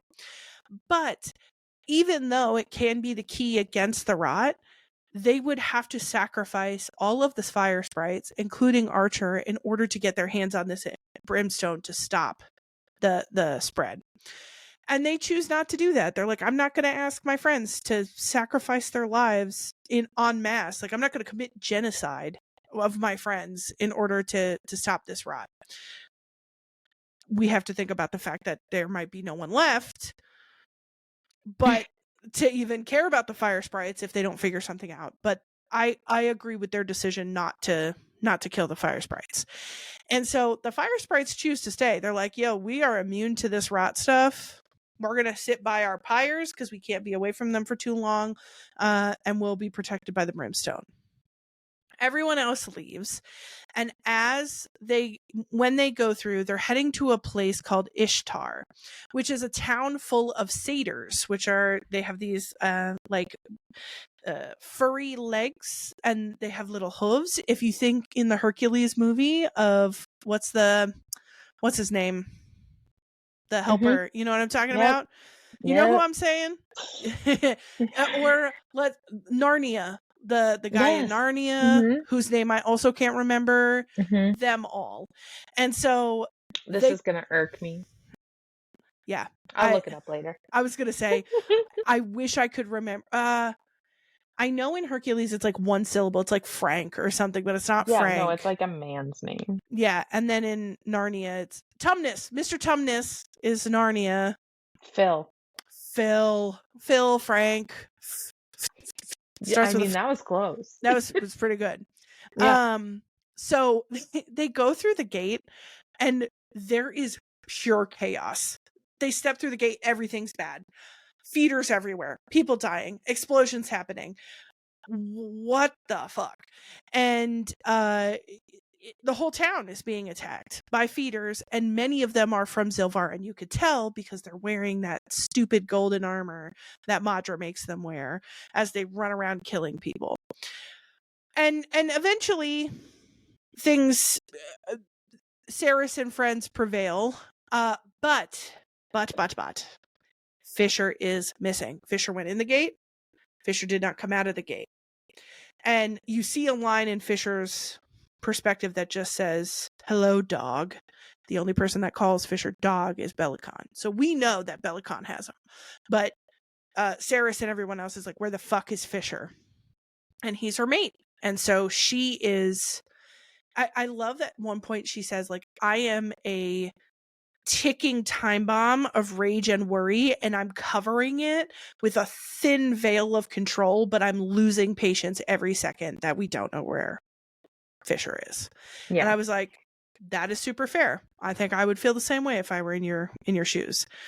But Saeris figures out pretty quickly, because they have the dreamlike liminal space that they share together, that if she could just become unconscious, she can try to go find Fisher if he also is unconscious. So she goes to Danya and she's like, Danya, can you help me?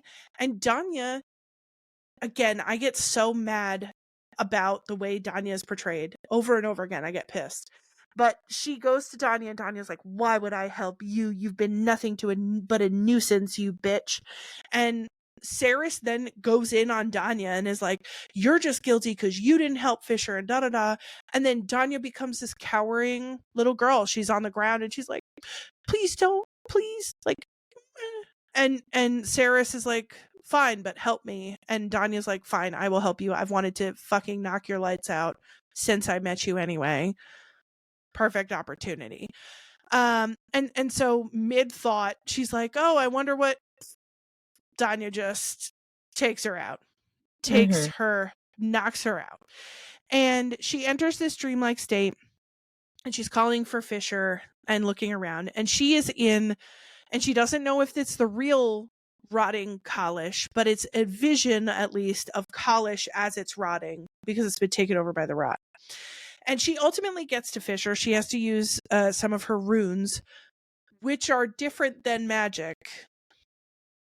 Yeah. Because the rot absorbs the magic, but the rot doesn't absorb the rune magic. That threw me for a loop a little bit. Me. You're like, book 3. And she finds Fisher, but something is very wrong. He's not responsive. He's pale. He's wet. And his eyes are glazed over. He won't acknowledge her. And Hazrax, one of the Lords of Midnight, shows up. Like, do you want to make some small talk, girl? He's like, let's chat. And she's like, I don't actually have time. And it's like, okay, I guess we could get down to business. And so, as I said, I don't know why I keep saying he. Maybe that's patriarchy. Who knows? Ugh. Shit. It gives her a room to break things. And she agreed to the whole Hazrax can watch her as established with Malcolm. They have a back and forth. There's trickery and things. And I loved the part where she strikes yet another deal with yet another magical creature. And Hazrax is like, I almost feel bad for her at this point. She's so stupid with these deals. And she acknowledged it. She's like, I need someone here anytime I go to make a bargain because I cannot be trusted. I'm like, no, you can't. Well, right, because she was like, just leave me alone. And he was like, you should probably ask for something else. He's like, before you open your yapper, why don't you think about what you're about to say before you say it? Remember why you came here? Remember the intelligent thought you had? You might. Which can I also say? I would like you to. Yes. It was a little breadcrumb traily. Like it was like kind of neat that it came back to this, like, oh, the stargazer that she had killed accidentally was the missing page that gave her the next step in Adina's book. But even just the way, like, that just felt, she was like, I remembered something, so I had Danya knock me out, and it's gonna bring me to Kingfisher. And at first I was like, oh, she's thinking just like in this dreamscape I can like talk to him and be like, what happened to you? But then it's like, no, you were here for something. And I'm like, what do you mean she was here for something? She found Fisher. You can't talk to her. It didn't work. Yeah. And then I was like, well, maybe she's going to find the fire sprites to try to like negotiate some brimstone. Like, I don't know. Yeah. And then they're like, oh, she took Adina's trinket and it ended up being the piece of paper underneath. Like, I was just like, okay, I guess. Yeah. And it worked. But it was another moment where I was just like, I don't get it. I almost wonder, because I'm sitting here and there are moments where you can create a tie, right? It's they talked about the little paperweight and they talked about like Kingfisher is another word for stargazer. Like it's all, there are things to connect. It at times felt like there were so many things. It was like throwing stuff at a wall and seeing what sticks. It's just like, yes. I'm going to throw in 50 Easter eggs that could be something. 10 of them are going to come to fruition. Then there's going to be 10 other things that you've never heard of before or thought about that don't have Easter eggs. Like it just, I wanted a more cohesion. It made even moments where I could make ties back to other things. I was like, oh, Okay, well, that's one of the things that like worked and tied back of the Mhm. 50 that we've got up in the air right now. So I don't know. It just, you got to pick and choose. You got to pick and choose your moments. It doesn't feel like there was a lot of picking and choosing I going on agree. here. So, as you mentioned, she had that one piece of paper, that one stargazer that didn't get to fulfill its job. And meanwhile, Hazrax is like, "You have 10 seconds to decide where you want me to take you," and she's like, "Ah!" And so, she finds the piece of paper, and on it says, we don't ever find out totally what it says, but something about Fisher being in the Wickerwood, which I like the name Wickerwood. I don't know why. It rolls Hmm. off the tongue. But she asks the Hazrax to take her to the Wickerwood, and it does. It's like, "Okay, lady, bye-bye." And she gets Which I sent. will say Mm, that moment of, like, things connecting, it took my brain a minute to be like, "Have we heard of mhm, the Wickerwood before?" And then I was mhm. like, "Oh, at the beginning of book 1." But it was that one seemed like it did kind of connect a little bit better, where I was like, "Okay, I remember this," because it was a little bit more significant in book 1. So Yes. that one I was like, "Okay, that's kind of cool that we're coming back here." Mhm, Did it need to be there? Did it hold a lot of significance? No. mhm. But it did kind of, like, loop together. Yeah. I think there could have been something. I thought it was devious that Belicon was like, for thousands of years, I'm just going to keep him here until you prove your worth. Like, I think there's a torture element to that. But he hated Fisher so deeply that I almost, it, I don't know. I felt like there could have been a scheme that fit a little bit more than the Wickerwood stuff. And I don't know what it is at the moment. So, you know, I'm no better, but I don't know. I agree about the randomness at times. So she gets to the Wickerwood. Thankfully, she has her sword and her daggers. The Hazrax has helped her in that regard, at least, because she's moved from a dreamscape space. It has taken her actual physical body and moved it into the Wickerwood. So we're like in multiple dimensions here. And she arrives, and who is there but fucking Belicon? Who I almost was like, I'm surprised I haven't seen you sooner, man. Yeah, I saw and your advisor, but I expected Belicon to pop up. would it have made more sense for, like, Madra to be the one wreaking havoc right now because of the way the book started? Maybe? I don't know. I don't know. I have a hard time placing, because we don't know why has Madra lived. Well, we get a little bit with the rune thing, but like, there's so much about the way that Madra works that we don't understand, and she made herself look so foolish at the end of book 1 that I'm like, I don't know if I should fear you or laugh at you, or maybe Mhm. both. I don't know. Yeah. So Belicon is keeping Fisher captured in the Wickerwood. He is in a tree called an oubliette, which is made from the dryads, a whole lore that they get into that I'm not going to. There is a struggle wherein Belicon is like, "Listen, you're going to be my alchemist, and if you behave, maybe I will let Fisher go in a couple thousand years if you prove yourself useful." And I am pretty immediately, even before Sarah said anything, I was like, that's not going to happen. Like, there's no Mhm. version of this where she goes with him to even try to make that happen. Like, I would have been shocked if she was like, well, I guess I have to go with him. So Right. it felt nice to be able to be like, I don't think that's going to happen. And she was like, that's definitely not going to happen. I was like, thanks, girl. And she was like, got you, girl. And so there's a struggle. But ultimately, she stabs Belicon with her own sword, Solace. Then she picks up Nimmerel. She's like, please, Nimmerel, don't kill me. It doesn't. It like zings up her arm a little bit. And then she stabs him with Nimmerel. So she's got him like a pig on a skewer. She's like, all right, I've one stab through the front, one stab through the back. And he like tips over and is like, I'm going to get you. And she's like, yeah, sure. And she goes up to Fisher, who's in the oubliette. And now the oubliette is closing. And he's only got so much time before he's lost in the Dryad oubliette thing. And okay, and you're going to have to tell me if I got this wrong, because I'm going to tell you right now you didn't. I left this moment going, did I read this correctly? And then I read it again and I said, no, I think I did. She just intuits his real name. It just comes to her out of nowhere. And there's been conversations in the past in book 1, and I think maybe in book 2, or no, it might have been just book 1 or maybe book 2. They had a whole conversation about the fact that Fisher doesn't know his real name, his like true name. Neither does Saeris. And they're like, he makes a big deal about it. He's like, I'm sorry, I don't know my real name, and I don't know if I could ever give it to you. That's why we can't get married. Yeah, we can't get married because of that. She's like, I don't care about that. I'm from Zilvar, and I don't even know what this real name business is.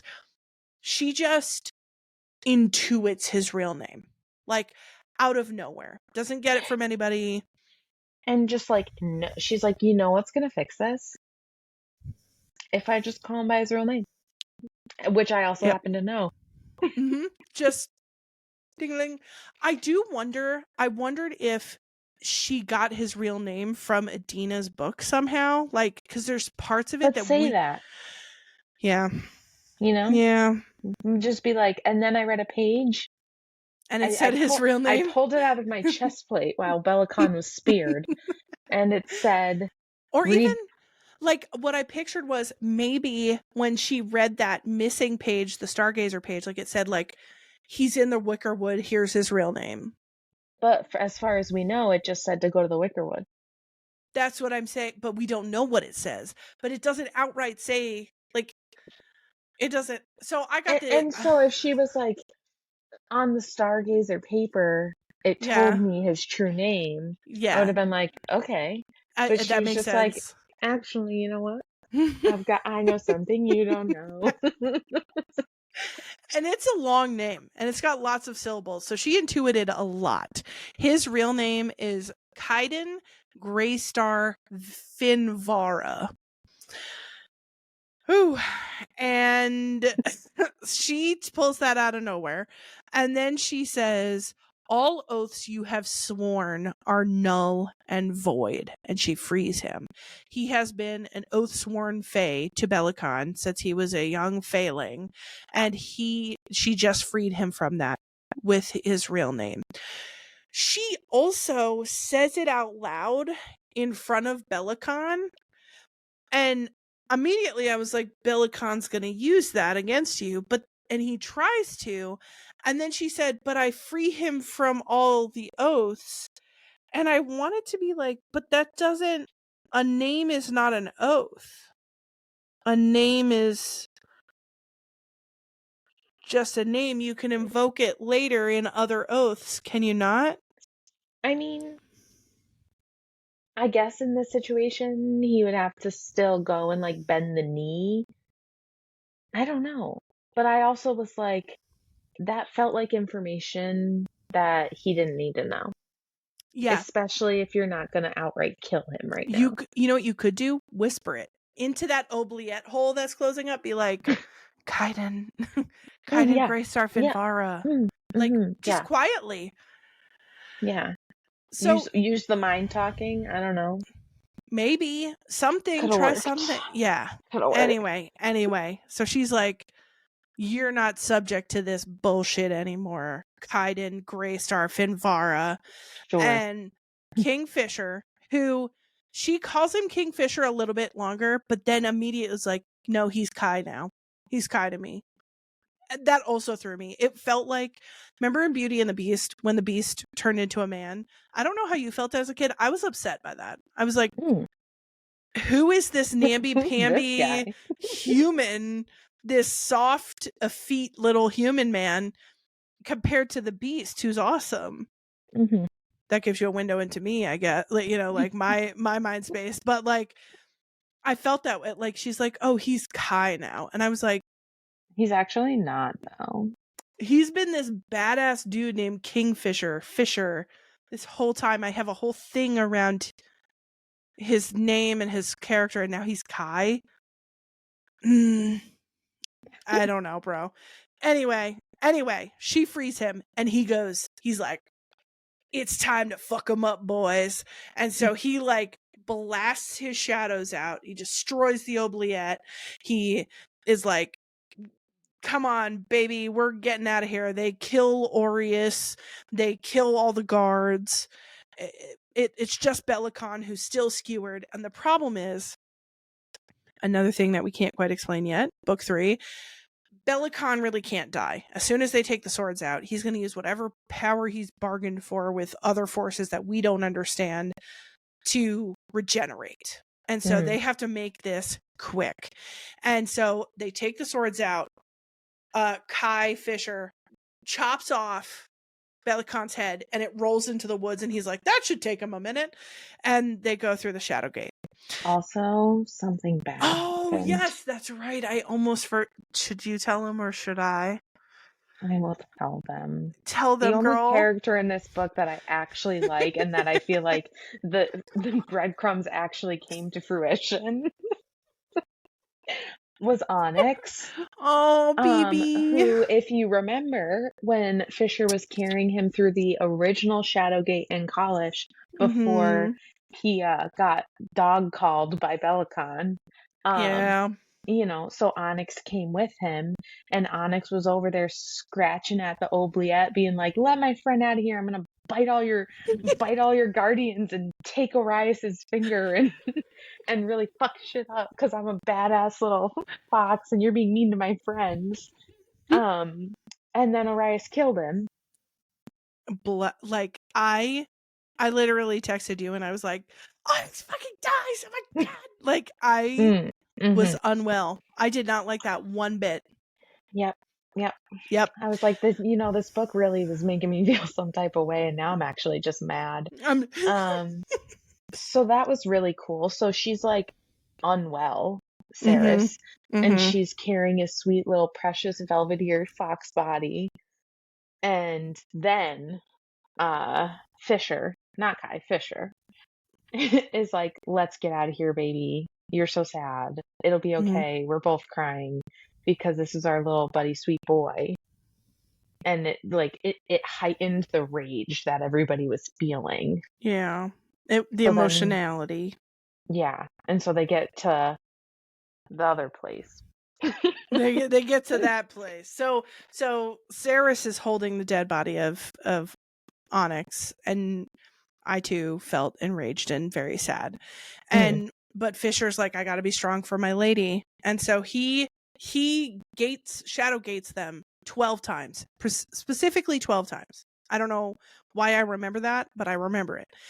And they end up at the 12th time, she's like, Kingfisher, I can't do this anymore. We need to stop. And he's like, that's okay. We're stopping anyway. We're at the Aegon gate or the Aegon gate. And who should be there but one Hazrax? Now, she calls Hazrax out of a shadow. She's like, I know you're watching. I know you're there. Get out here, motherfucker. And I love how annoyed the Hazrax is. It's like, we made a deal. I'm just gonna watch you in peace. Quit bothering me. And she's like, but I just have a question. And he was like, no. He's like, this whole silent, mysterious bit I'm doing really gets destroyed when you call me out here like this. Let me watch in peace. Let me be a voyeur. And she is literally like, can you just tell me if Onyx's spirit is nearby? I just need to know. And it's like, yeah, he's at your feet. And she's like, that's all I needed to know. She gives him the finger guns. And he's like, also, what does it feel like to lose something you love?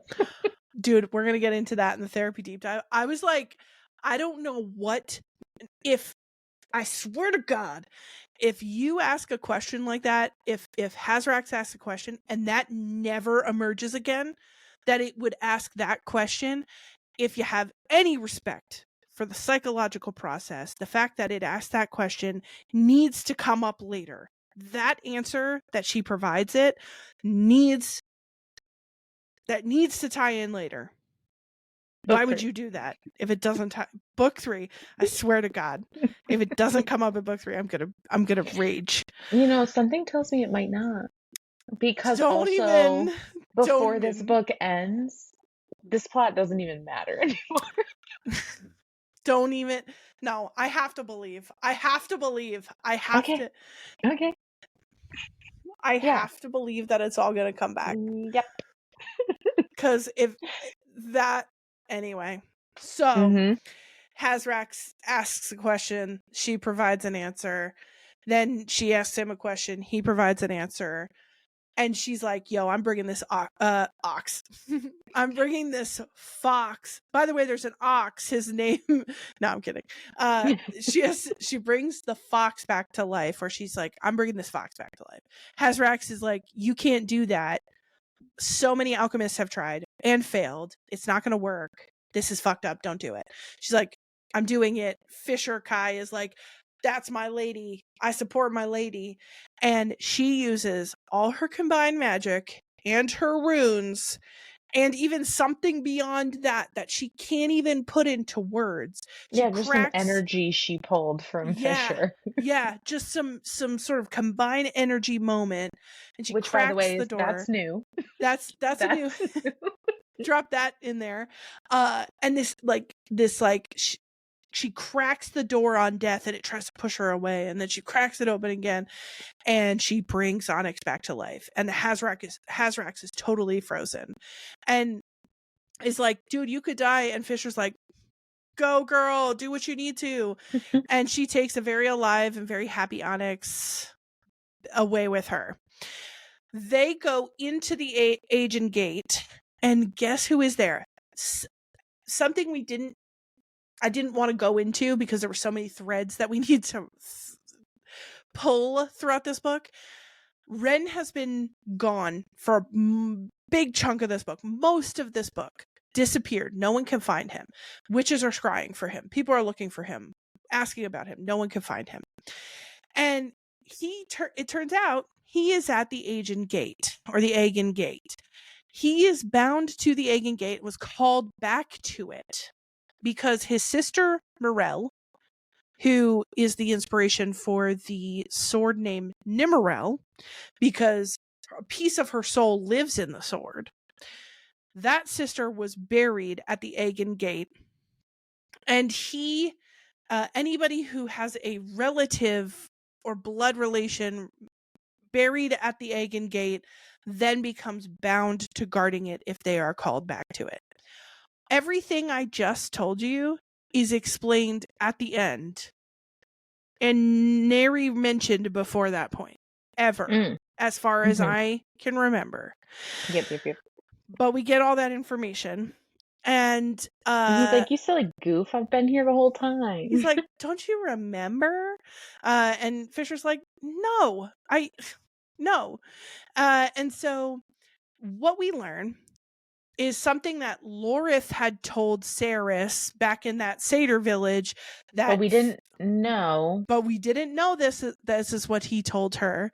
That Fisher had known the whole time, and that Ren also knows.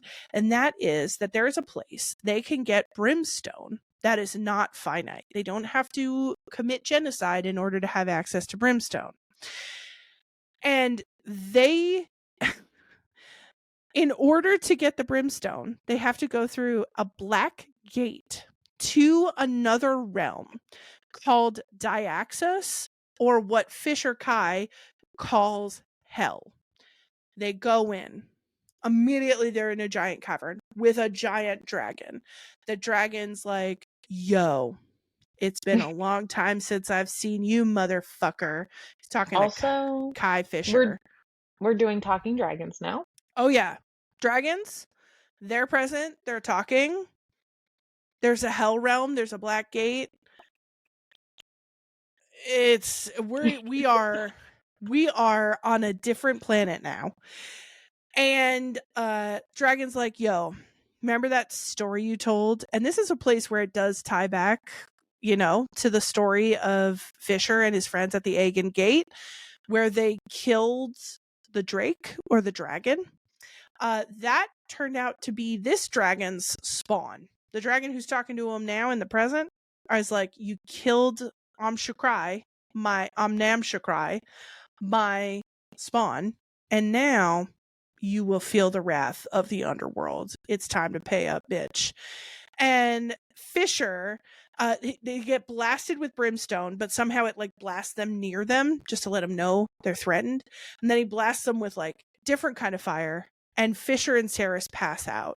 And as they're passing out, Fisher's like, when you wake up, don't say fucking anything. Just trust me. Just keep your mouth shut. I'll handle it. And she's like, okay. And she's gone. They wake up. And mind you, this is the end of the book. This is the very end of the book. Right. Like, we're developing a brand new plot, a whole new story. A whole new world that's going to be developed. Everything that happened before they got to, like, the Aegean Gate, all of that, like, Bellicon was chasing them with his army before Ren opened the gates and let them in. We're like, okay, things about to happen. We found Ren. We're figuring it out. And then they're like, anyway, I got sucked into some black muck and was awoken by a dragon. Well, and again, so, and I want to leave room for all of this to wrap up in book 3, because there's only supposed to be a book 3. I think it's supposed to end in book 3. There's a lot to do. They have to tie up the threads that exist around Madra, Bellicon, the alchemy magic, the gods, including the god of chaos, Zareth. I forgot. Hazrax. Who the hell is Hazrax and what's going on? And this hell realm, and whatever the third alchemical element is. And the third one. Like Amontriath, the whole blood court. We've left that unattended. Hayden was little sad boy. We don't know what's going on with him. Everlane, hello. Adina on the other side of the veil, who can't get any rest. She's trapped on the other side. Who ran away and is clearly this like very powerful. Did they say she was an alchemist and a witch? Am I making that up? No, she was. She was a witch. She was a witch before she turned into and was like very like vampire. So she's missing. That's fine. Yep. Tal is also all like sad boyed out now. Mm-hmm. Which, by the way, he was like, I loved Zavina, but then now she's dead and I don't care about her anymore. Yeah. That's in the bridge. I don't know. And he goes, I don't know what magic she was pulling, but she was like enthralling me or something, and now she's dead and I don't care. And I was like, I know. Okay. I know. And like, is Foley gonna come back and be significant, or was he just a little side piece? Nobody knows. So anyway, they passed out in the dragon world. and also Carrion is the rightful heir to the Yevelian Fae. Oh, and all of the furry friends were like bowing to him, and they were like, and singing to him. Yeah. Master. And he was like, I like your horns. Dude, and then Saeris just left. We don't even know how that ended.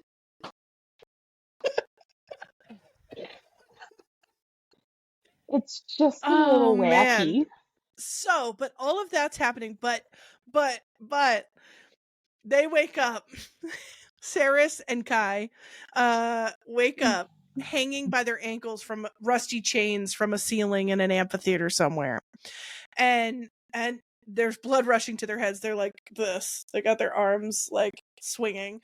And Saeris is like, Kai, because she's now calling him Kai. She just is like, Kai feels right.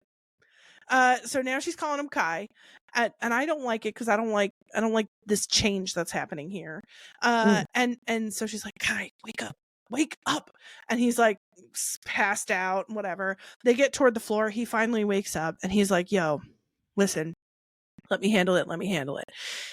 And what unfolds next is crazy. There's a bunch of figures who are don't seem to be Fae, don't seem to be vampire. They're pale. They've got these sunken black or red eyes. There's 2 of them specifically who are kind of giving Kai and Saeris a run for their money. And they're like, you're here to pay a debt because you killed that one dragon and you got to die now. And Fisher uses his shadows, which seem to be even more expansive in this space. Like, his shadows are out here to play in this new realm. Well, right. And these other 2 people like have shadow magic, but they're like, whoa, why are your shadows so big? He's like, I do have the biggest shadows in the realm. Yeah. And even Sarah's comment, she's like, all those other shadows are kind of pale and weak in comparison to my man's shadows. So not to brag, but Yeah, and she's like, also, you just like killed two people right in front of us. two We're guards tried to touch Saeris. They tried to take her away, and Fisher Kai cuts them into pieces. He cuts one lady's arm off, and the lady's like trying not to cry in the corner. And so Kai turns to Saeris and is like, "Do you trust me?" And she's like, "Of course I trust you. Always, of course." And then he goes, "I love you so much." He gives her a passionate kiss, and then he says, "I am here to go retrieve our father." He uses the word "our father," and I have come to do a trade. End of book. Also, okay, yeah, bookends. Yep. Do you have a thought you'd like to share with the class? Yeah, but it's a little bit. So it leads into a little bit of the future thoughts and theories. Oh, okay. Maybe So I'll hold it. Yeah, because I have some thoughts and theories too. I have some thoughts and theories about that last line in this moment. But suffice to say, we do not have all of the information that we need. We have no information. To answer so many of the questions that we have. All the balls that are up in the air are floating around our heads. I'm in a tizzy at this point. I'm in an absolute climachabber. I am it's a hullabaloo over here. And I'm trying to find the pages that talk about what the name of these people are, because I feel like it's something with a G and then something with a C. It is Githrand is one of them, and Crave. Githrand and Crave. yes, that was, yep. Did you have a thought about them specifically? I was just trying to remember. I was like, okay, so we're in hell. His name's Crave. Like, is this gonna turn into like the 7 deadly sins? Or do you remember, to draw more Hercules, do you remember when it's like pain and panic? Yeah, Maybe it's like that. Right. But anyway, guys, the book ends there.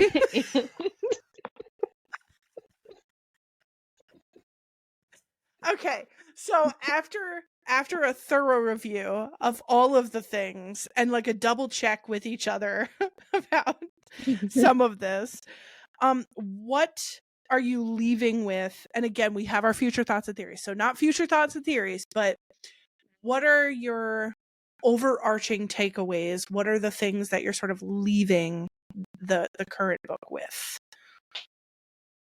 Huh? You're like, that's a great question. Yeah, and I have many. Mm-hmm. Which I feel like, we just kind of rambled through a lot of like but what about this? But what about this? But what? And that was my immediate reaction to when this book ended. And so I'm usually like, I read the actual physical book, but I chose to read this one on my Kindle. And it shows you like 83%, 90%. And I'm like, girl, I'm 96% in. And you just told me something brand spanking new. He's a brother of the children of the devil. I don't know what's happening. Diaxis or whatever. Yeah. Well, it's happening. I think the father, undergods. Yeah, the god that the father I think they're summoning is Styx. Is that because they were like, who's your maker, your to leader? The dragon and the talks. dragon said Styx is, and Yeah. So lots of things left up in the air.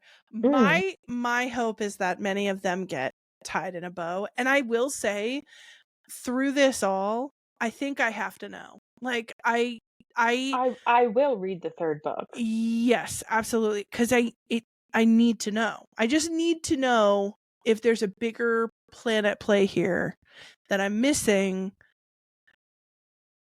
And I Unclear. hope so. Yeah. So, all of that said, those are your plots and your thoughts. Listen, who knows? We could be wrong about some of this. If there was like a line that you saw that answered all of these questions and we just both simultaneously missed it, please do like correct us. Let us know. Because I would like some answers now. Prontamente, please. I don't want to wait a year. So I'm not too proud to say, give me the info if I've led us astray here somehow. Yeah. Otherwise, feel free to commemorate with us on our confusion on many of these things. And that leads us to a little break ski. And then when we come back, we will get into our teehee moments, our therapy deep dive, and our future thoughts and theories. See you soon. Bye.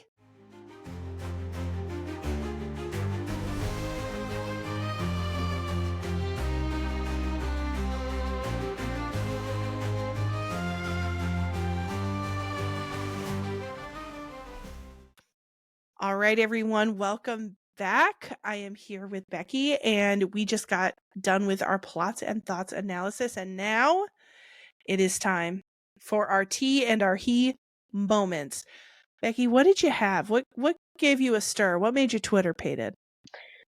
So I will say there was a lot of colorful language and scenes that I could have pulled from. Oh, yes. However, because I could have wrote full pages for those, I will just preface the intimate scenes, 5-star, gold star, great, get in there. If you haven't yet, spend some time. But there were a couple moments that actually, most of them, one of them was like spicy, and then the other two were just like, oh. So on page 101, Kingfisher, as he's going below her belly button, he says, "Come now, Osha, where else would an acolyte kneel to worship but at the altar of his god?" Ooh. Yes, kneel before me. This is your altar. You think the thing below my navel is a god? Okay. Okay. That's, Yeah. you know what? That's the kind of reference that we should be seeing from everyone out there. Yeah. So take notes. Take notes, people, because this is how you do it. Glad you feel that way. And then again, him just like really, he had so many good moments of like professing his feelings for her. And this one was my favorite. Yeah. Page 167. "I could be dead in the ground 5,000 years, and the frost could have taken my bones, and still no other male will ever have loved another female the way that I love you." Girl, I had that in my, like, if I could have, I highlighted that so aggressively, I could have dented my scream. Like, yeah.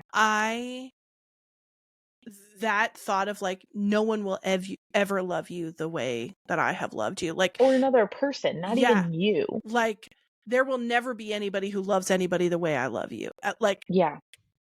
I am obsessed with that sentiment and that line. And I also just love when songs or books talk about like, I could be rotting in the earth. There's just something about the graphicness to it that I'm like, wow, you really mean it. Yeah. Like, instead of just being like, "I love you until I die," it's like, no, there could be frost eating my flesh, and I would still. The very maggots could strip the meat from my bones, and that meat inside those maggots would still love you. And it's like, hell yeah, that's metal as fuck. What I wanted to hear. Thank you. If you're not making desecrated corpse types of declarations, what are you really doing? It's not real. No. Yeah. And then the last one, because again, Onyx is the main character of this book. Sure. And the only character that actually made sense from beginning to end. On page 256, Fisher is talking about an interaction they have where he's like, wait, maybe I actually like this thing that I told her to like not care about. Yeah.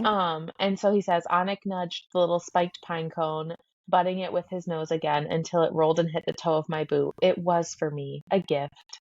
Oh my God. And when he bonds with it, I just can't. I can't. Yeah. You can't bond with a little furry innocent creature and then make that creature die. Like, I'm sorry, that's just that I don't watch movies where that happens, where the dog dies at No, the for end. real. I don't mess with that.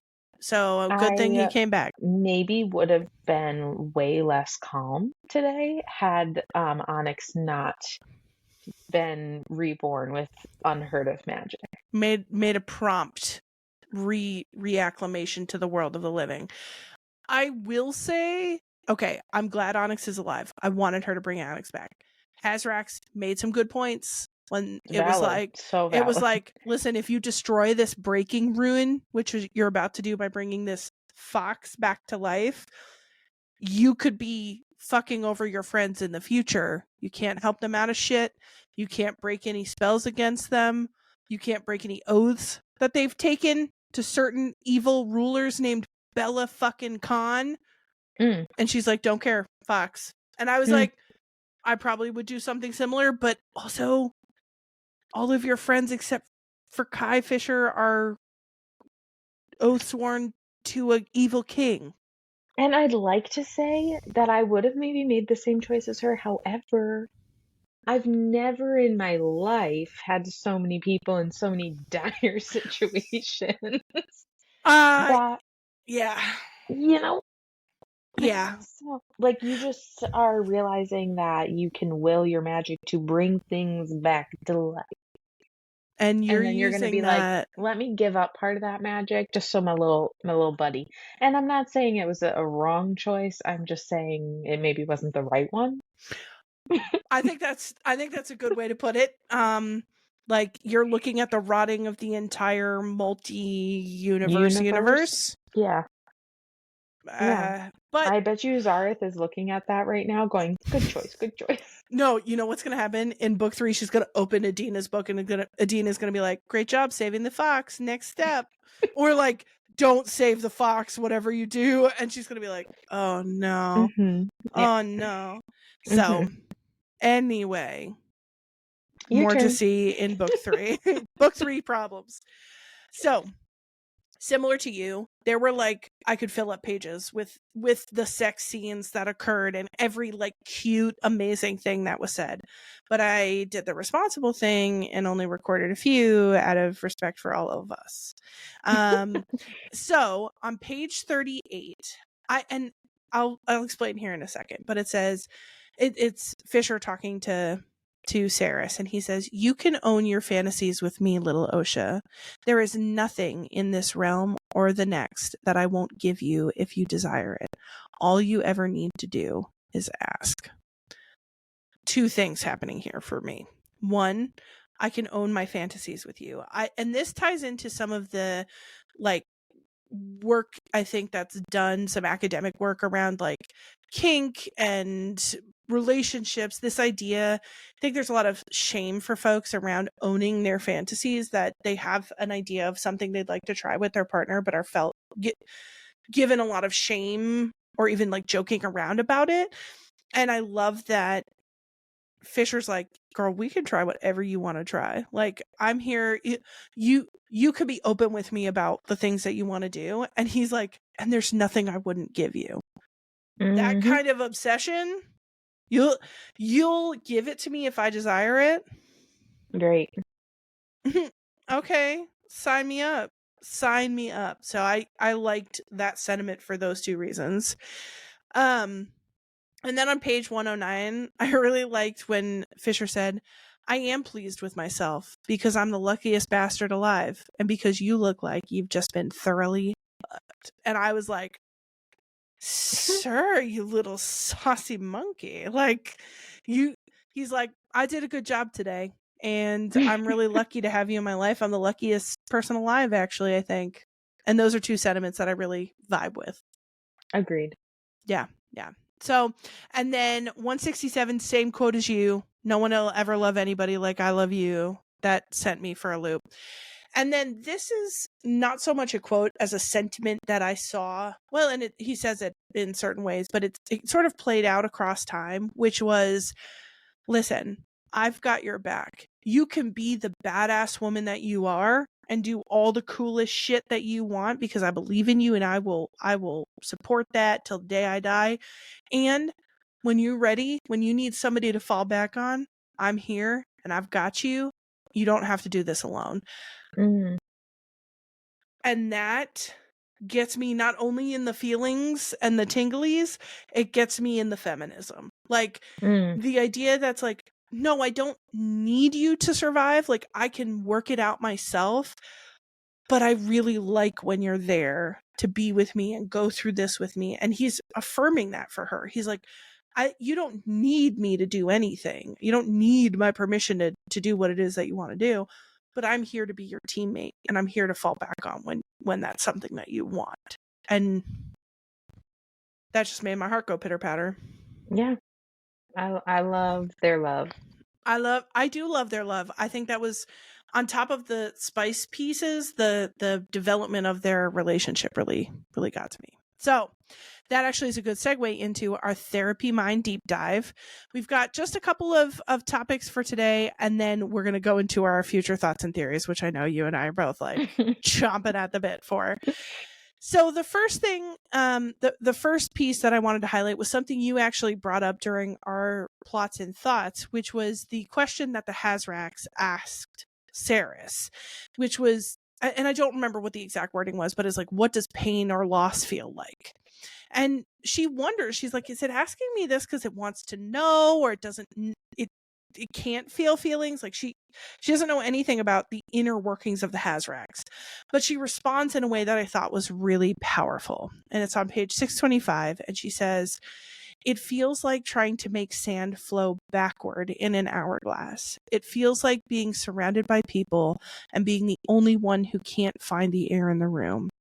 It's drowning on dry land. It's the hollow ache of something that you know from that moment on will always be missing.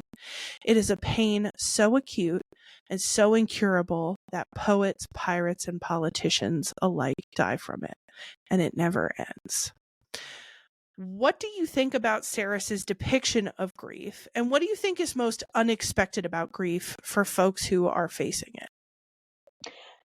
So grief work is something that I've spent a lot of time like talking with colleagues about just because early on in my career it was something that would like pop up and I felt kind of like inexperienced of like how to work with clients with it, and also like was fortunate enough that in my personal life hadn't had a lot of like grief experiences.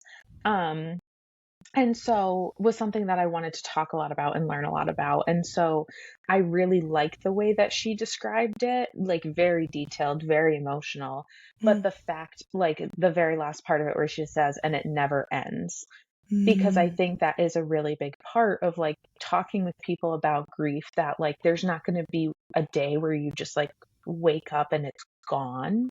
Like Mm. you've done work and you've healed from it and now it's just healed. Like that doesn't usually happen. Not that it can't happen. I'm sure there's some cases where people maybe do feel that way. And for the most part, people talk about how, like, I learned to live with the feeling of grief instead Mm. of like I learn how to heal from grief. Um, Yeah. and so I think the way that she describes, like, you'll always be missing, it never ends, like, that doesn't mean you have to have like a negative quality of life. And like that feeling does tend to like linger and like show up in different ways. Um, and as far as like what's most unexpected about grief, I think a little bit of that, of like people come in feeling so like lost and heartbroken and horrible, and there is that little bit of like, I just want you to make this go away. And it's having to have that like radical Mm. acceptance of like, it's probably not going to go away. Like, it might not hurt as much. And like, it's probably still always going to be there in some capacity. And then I think just like the different ways of reacting to grief. Like, a lot of people will come in and be upset with a family member who maybe didn't express their grief in the way that someone else thought they should, whether that be because they weren't as reactive, or maybe they were too reactive, or Yeah. and so I think what's unexpected for people is how differently everyone can grieve, and that it is like a process that people have to go through and work out on their own. And just because it's not how you would handle your grief doesn't mean that it's not the right process for somebody else. So I Mm. think it can be unexpected of like how others are reacting and how you yourself are reacting. Mm. And the judgment that sometimes comes with that, either from others or toward yourself, of like, well, shouldn't I be crying more or should I be crying less? There's this paradigm of like, what should I be doing while I'm grieving? Mhm. And it's like, what if there's not a should here? What if there's just what you are doing and trying to decide if that's working for you in your life? And not to say that you can't process it or shift the ways that you're coping with it. Like if you're coping in a way that's really hurting your life, if you're using substances to a degree that is getting in the way of your life success, like those are all things we can talk about. But the idea that there's a proper quote unquote way to grieve and recognize that there's no way, like as a human, how do you encapsulate or attempt to preempt what you think you're going to be like when you're grieving something? I think the piece that comes up for me is how cyclical grief is. It's the never ends piece. I like that you highlight that because that feels very poignant, but it doesn't mean that it's never going to ebb and flow. And I think Mhm. that's something that I've talked with clients about. Like, your body can only be emotionally activated at its max for a certain amount of time before it'll ebb out. And that goes for grief as well. There are going to be ebbs and flows. You'll be reminded of something and it'll spike again. And then you can track that flow sort of emotion and recognize that you might be going through that cycle the rest of your life. There may be times where one random day you haven't thought about it in months and something comes up and you're in that spike again. I also really liked the first line. It feels like trying to make sand flow backward in an hourglass. And I don't know, when I pictured that, I almost pictured like sand is flowing out and you with your hands are trying to like shove Mm. it back up into the glass and it's sort of trickling through your fingers.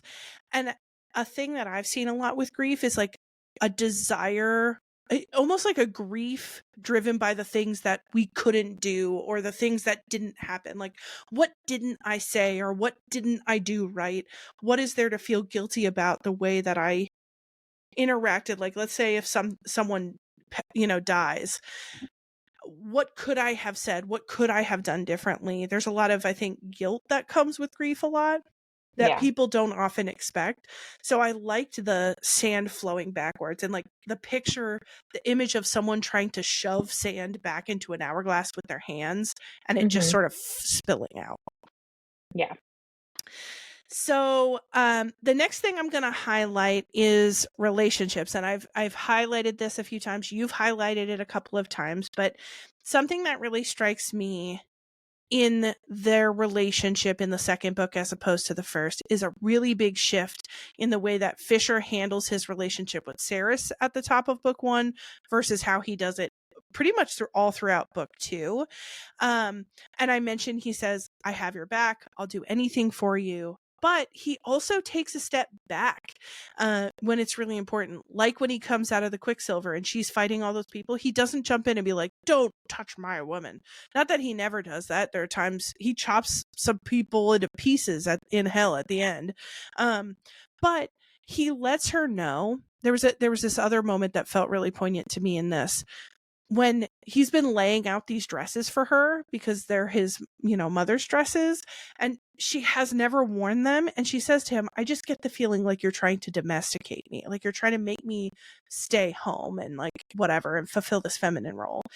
And he says something really cool, which is like, listen, if you want to wear flight leathers or whatever, not flight leathers, that's Fourth Wing.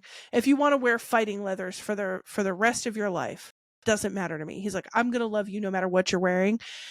But he says, and you spent most of your life fighting for your life. You couldn't be anything but this survivor person. You had to act in a very specific way. And guess what?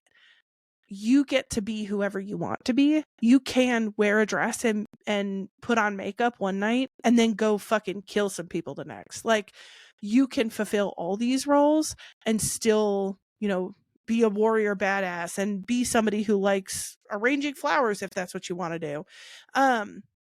And so what I'm curious about is, what can we learn from Fisher about how to properly support our partners? And what do you notice in healthy relationships about the balance between support and giving partners space to work things out? I think the word balance in that is like the most significant part of like it is a balance, and it's not always going to be the same balance for different people. Like that's where that communication part comes in, of you have to figure out like what balance works in that relationship. What does the other person actually want? And you don't know that if you don't talk about it and experience it together. But I think even when there's a part in the book where he says like, I bet you've never asked anybody to hold you before. Because she was like, just come hold me. Like, come over here. Don't worry about it. And so I think even when he's talking about like the dresses and her comment about being domesticated, he's like, no, I just want you to know that like you can be whatever version of yourself, and like I'll hold that for you. Um, and so I think that part of like accepting all versions of a person and not just the parts that like work for you or feel easy, right? Like truly fully supporting someone means supporting them through all of the versions of themselves. Yeah. And giving them the space to try on a version. It's the, okay, if you want to try, like, try on the dress. And if you hate it, you don't have to do it again. And you could try something else the next day. It's the ability to see the sort of privilege that she's living in now and go, you have the space and the time and the ability to explore this for yourself, and I'm right here to help you do that. It's not anything that you have to do, it's something you can do. So I just love that piece, and I think that's something that I like that you mentioned. Each relationship is going to look different. It's not about having an equation where it's like 1 + 1, you know, like here's all these things that add up to success, relationship success. It's about finding the equation that works for you specifically in your context. Right. All right, Becky. Lastly, but certainly not leastly, what are your future thoughts and theories? I want you to tie up every loose end there is. I want to know, what are the answers? What is going to happen? There's just going to be a big explosion, and Saeris wakes up, and she's actually been a human the whole time, Oh my God. living in modern day. What? And she's In like Chicago or something? Yeah, what a wild imagination. That was such a crazy dream. That's And where then you she think goes back to her like 9 to 5, working at a desk, typing away. she's like she does admin work for, you Yeah. know, some local company, and Yep. That's okay. it. Wow. And everybody else, they're just made up. It's all Yeah, it's all fake. okay. And that is like how insane all of this feels to me. That like that I can't even imagine like how this is possibly all going to circle back, because now we're like in a totally different world with all new problems. Yeah. We've opened up a whole other can of worms and black muck and dragons.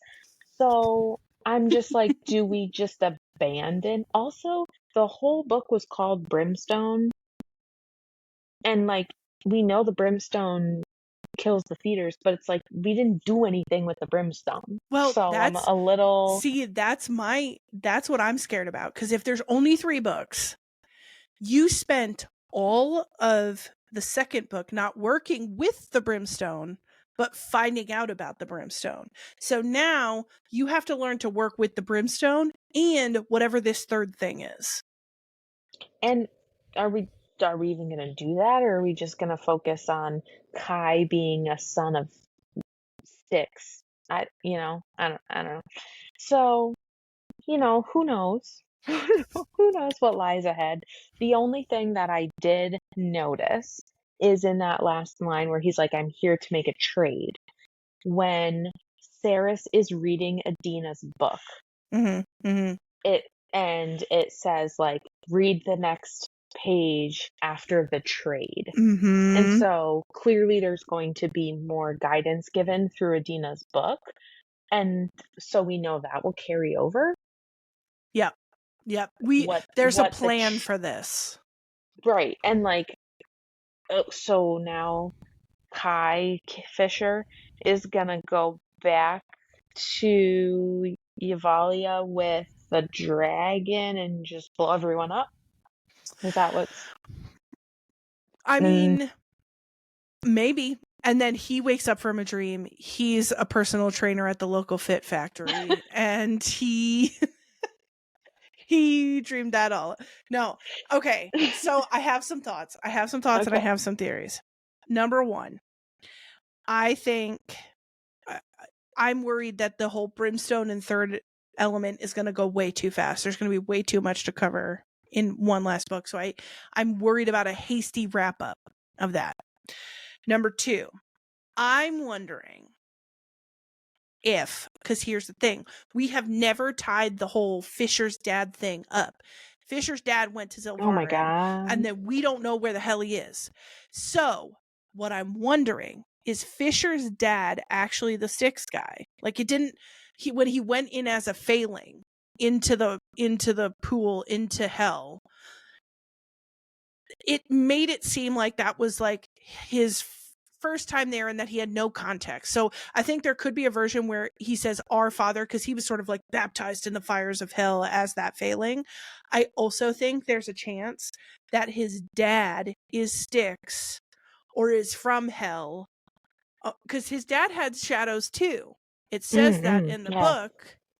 So I'm wondering if that's his actual effing father and he's going to be reuniting with his dad in hell. And he's going to be like, I actually am a prince of hell. And she's going to be like, you didn't tell me any of this. And he's going to be like, I felt like I couldn't, and da-da-da. I also wonder if Carrion's plant magic is going to play into the rot at all, because the rot feels like a vine thing. It's always vines and flowers. So maybe his magic is going to play in. I think that Madra and Belicon ultimately aren't the actual real bad guys. They are like the little pawns of the gods and the demons of hell. Like Belicon clearly has power that he shouldn't have. So I think he's connected to one god or another, or some part of the hell people, because at the end it says that Aerith, the Lord of Midnight, was a pawn of hell. So I think it's all pawns of the gods, and like Belicon and Madra are part of that. I can see that, especially because we're still not sure how Madra's getting these feeders from one place to the other. The way that this pool of muck was described was kind of similar to the rot. And so is that like a hell substance that they're able to control? Who the heck knows? Yes. And I think Madra and Belicon have been made to look too ridiculous to be the ultimate villains. Like they have both, I think that's true, bumbled around in like their stupid villain monologues too much, and they can't. I would be upset if they were the ultimate villains. I agree. I picture either Belicon or Madra, like their real master comes out to play and they're like, shut up, and they're like, you little pawns. So I picture that. And then something that I wonder about for Fisher and Kai's and Saeris' relationship is, up until this point, all through book 2, their biggest threats have come from outside of their relationship. Their relationship has remained steadfast, regardless of whatever's going on. And I think it would be playing into a popular fantasy romantasy trope to have a third act break of some kind where whatever Fisher is hiding from Saeris about his connections to hell is just too much. And I think they'll ultimately end up together, but there's going to be the whole like, you lied to me thing. You lied to me. And he said, I couldn't tell you about any of this in sort of this ending spiral. He's like, because I knew that the dragon was going to look into our minds and I could protect my mind, but I can't protect yours and you can't protect yours. So I couldn't tell you about this because I couldn't risk your mind being infiltrated. And I feel like that's a pretty fair reason, but I wonder if there's going to be something that breaks them in some way. I wouldn't be surprised. Yeah. But ultimately, I think Carrion's going to rule Yavelia. Yes. Saeris, maybe he's going to rule the Blood Court. She's going to be a ruler of some kind, or maybe both of them, or maybe a ruler of Hell. Who knows? Hell rulers. And I think Daddy Kingfisher's coming back to play.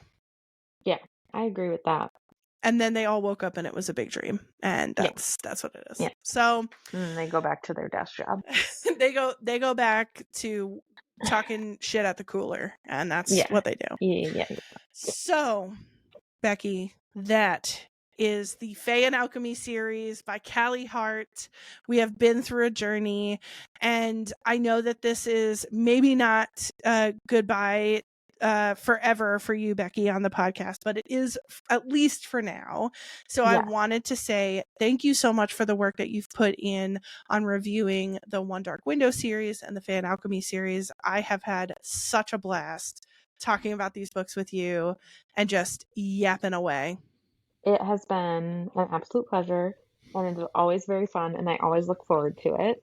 And for anyone that wanted to listen to us for this long and be ridiculous, kudos to you.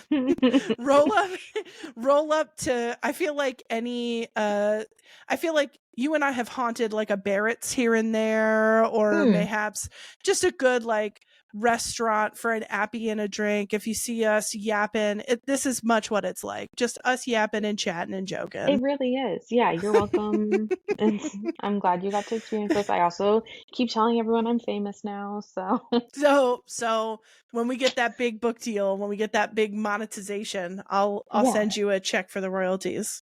Great. That's all I'm here for. Good to know. I'm gonna write that one down. All right, everyone. We've got some final thoughts and reminders. If any of today's topics were triggering or upsetting, please make sure to seek out individualized mental health treatment. And remember that this podcast is for fun. It's based on our opinions and experiences, and it should not be used for diagnosing, assessing, and or treating mental health conditions.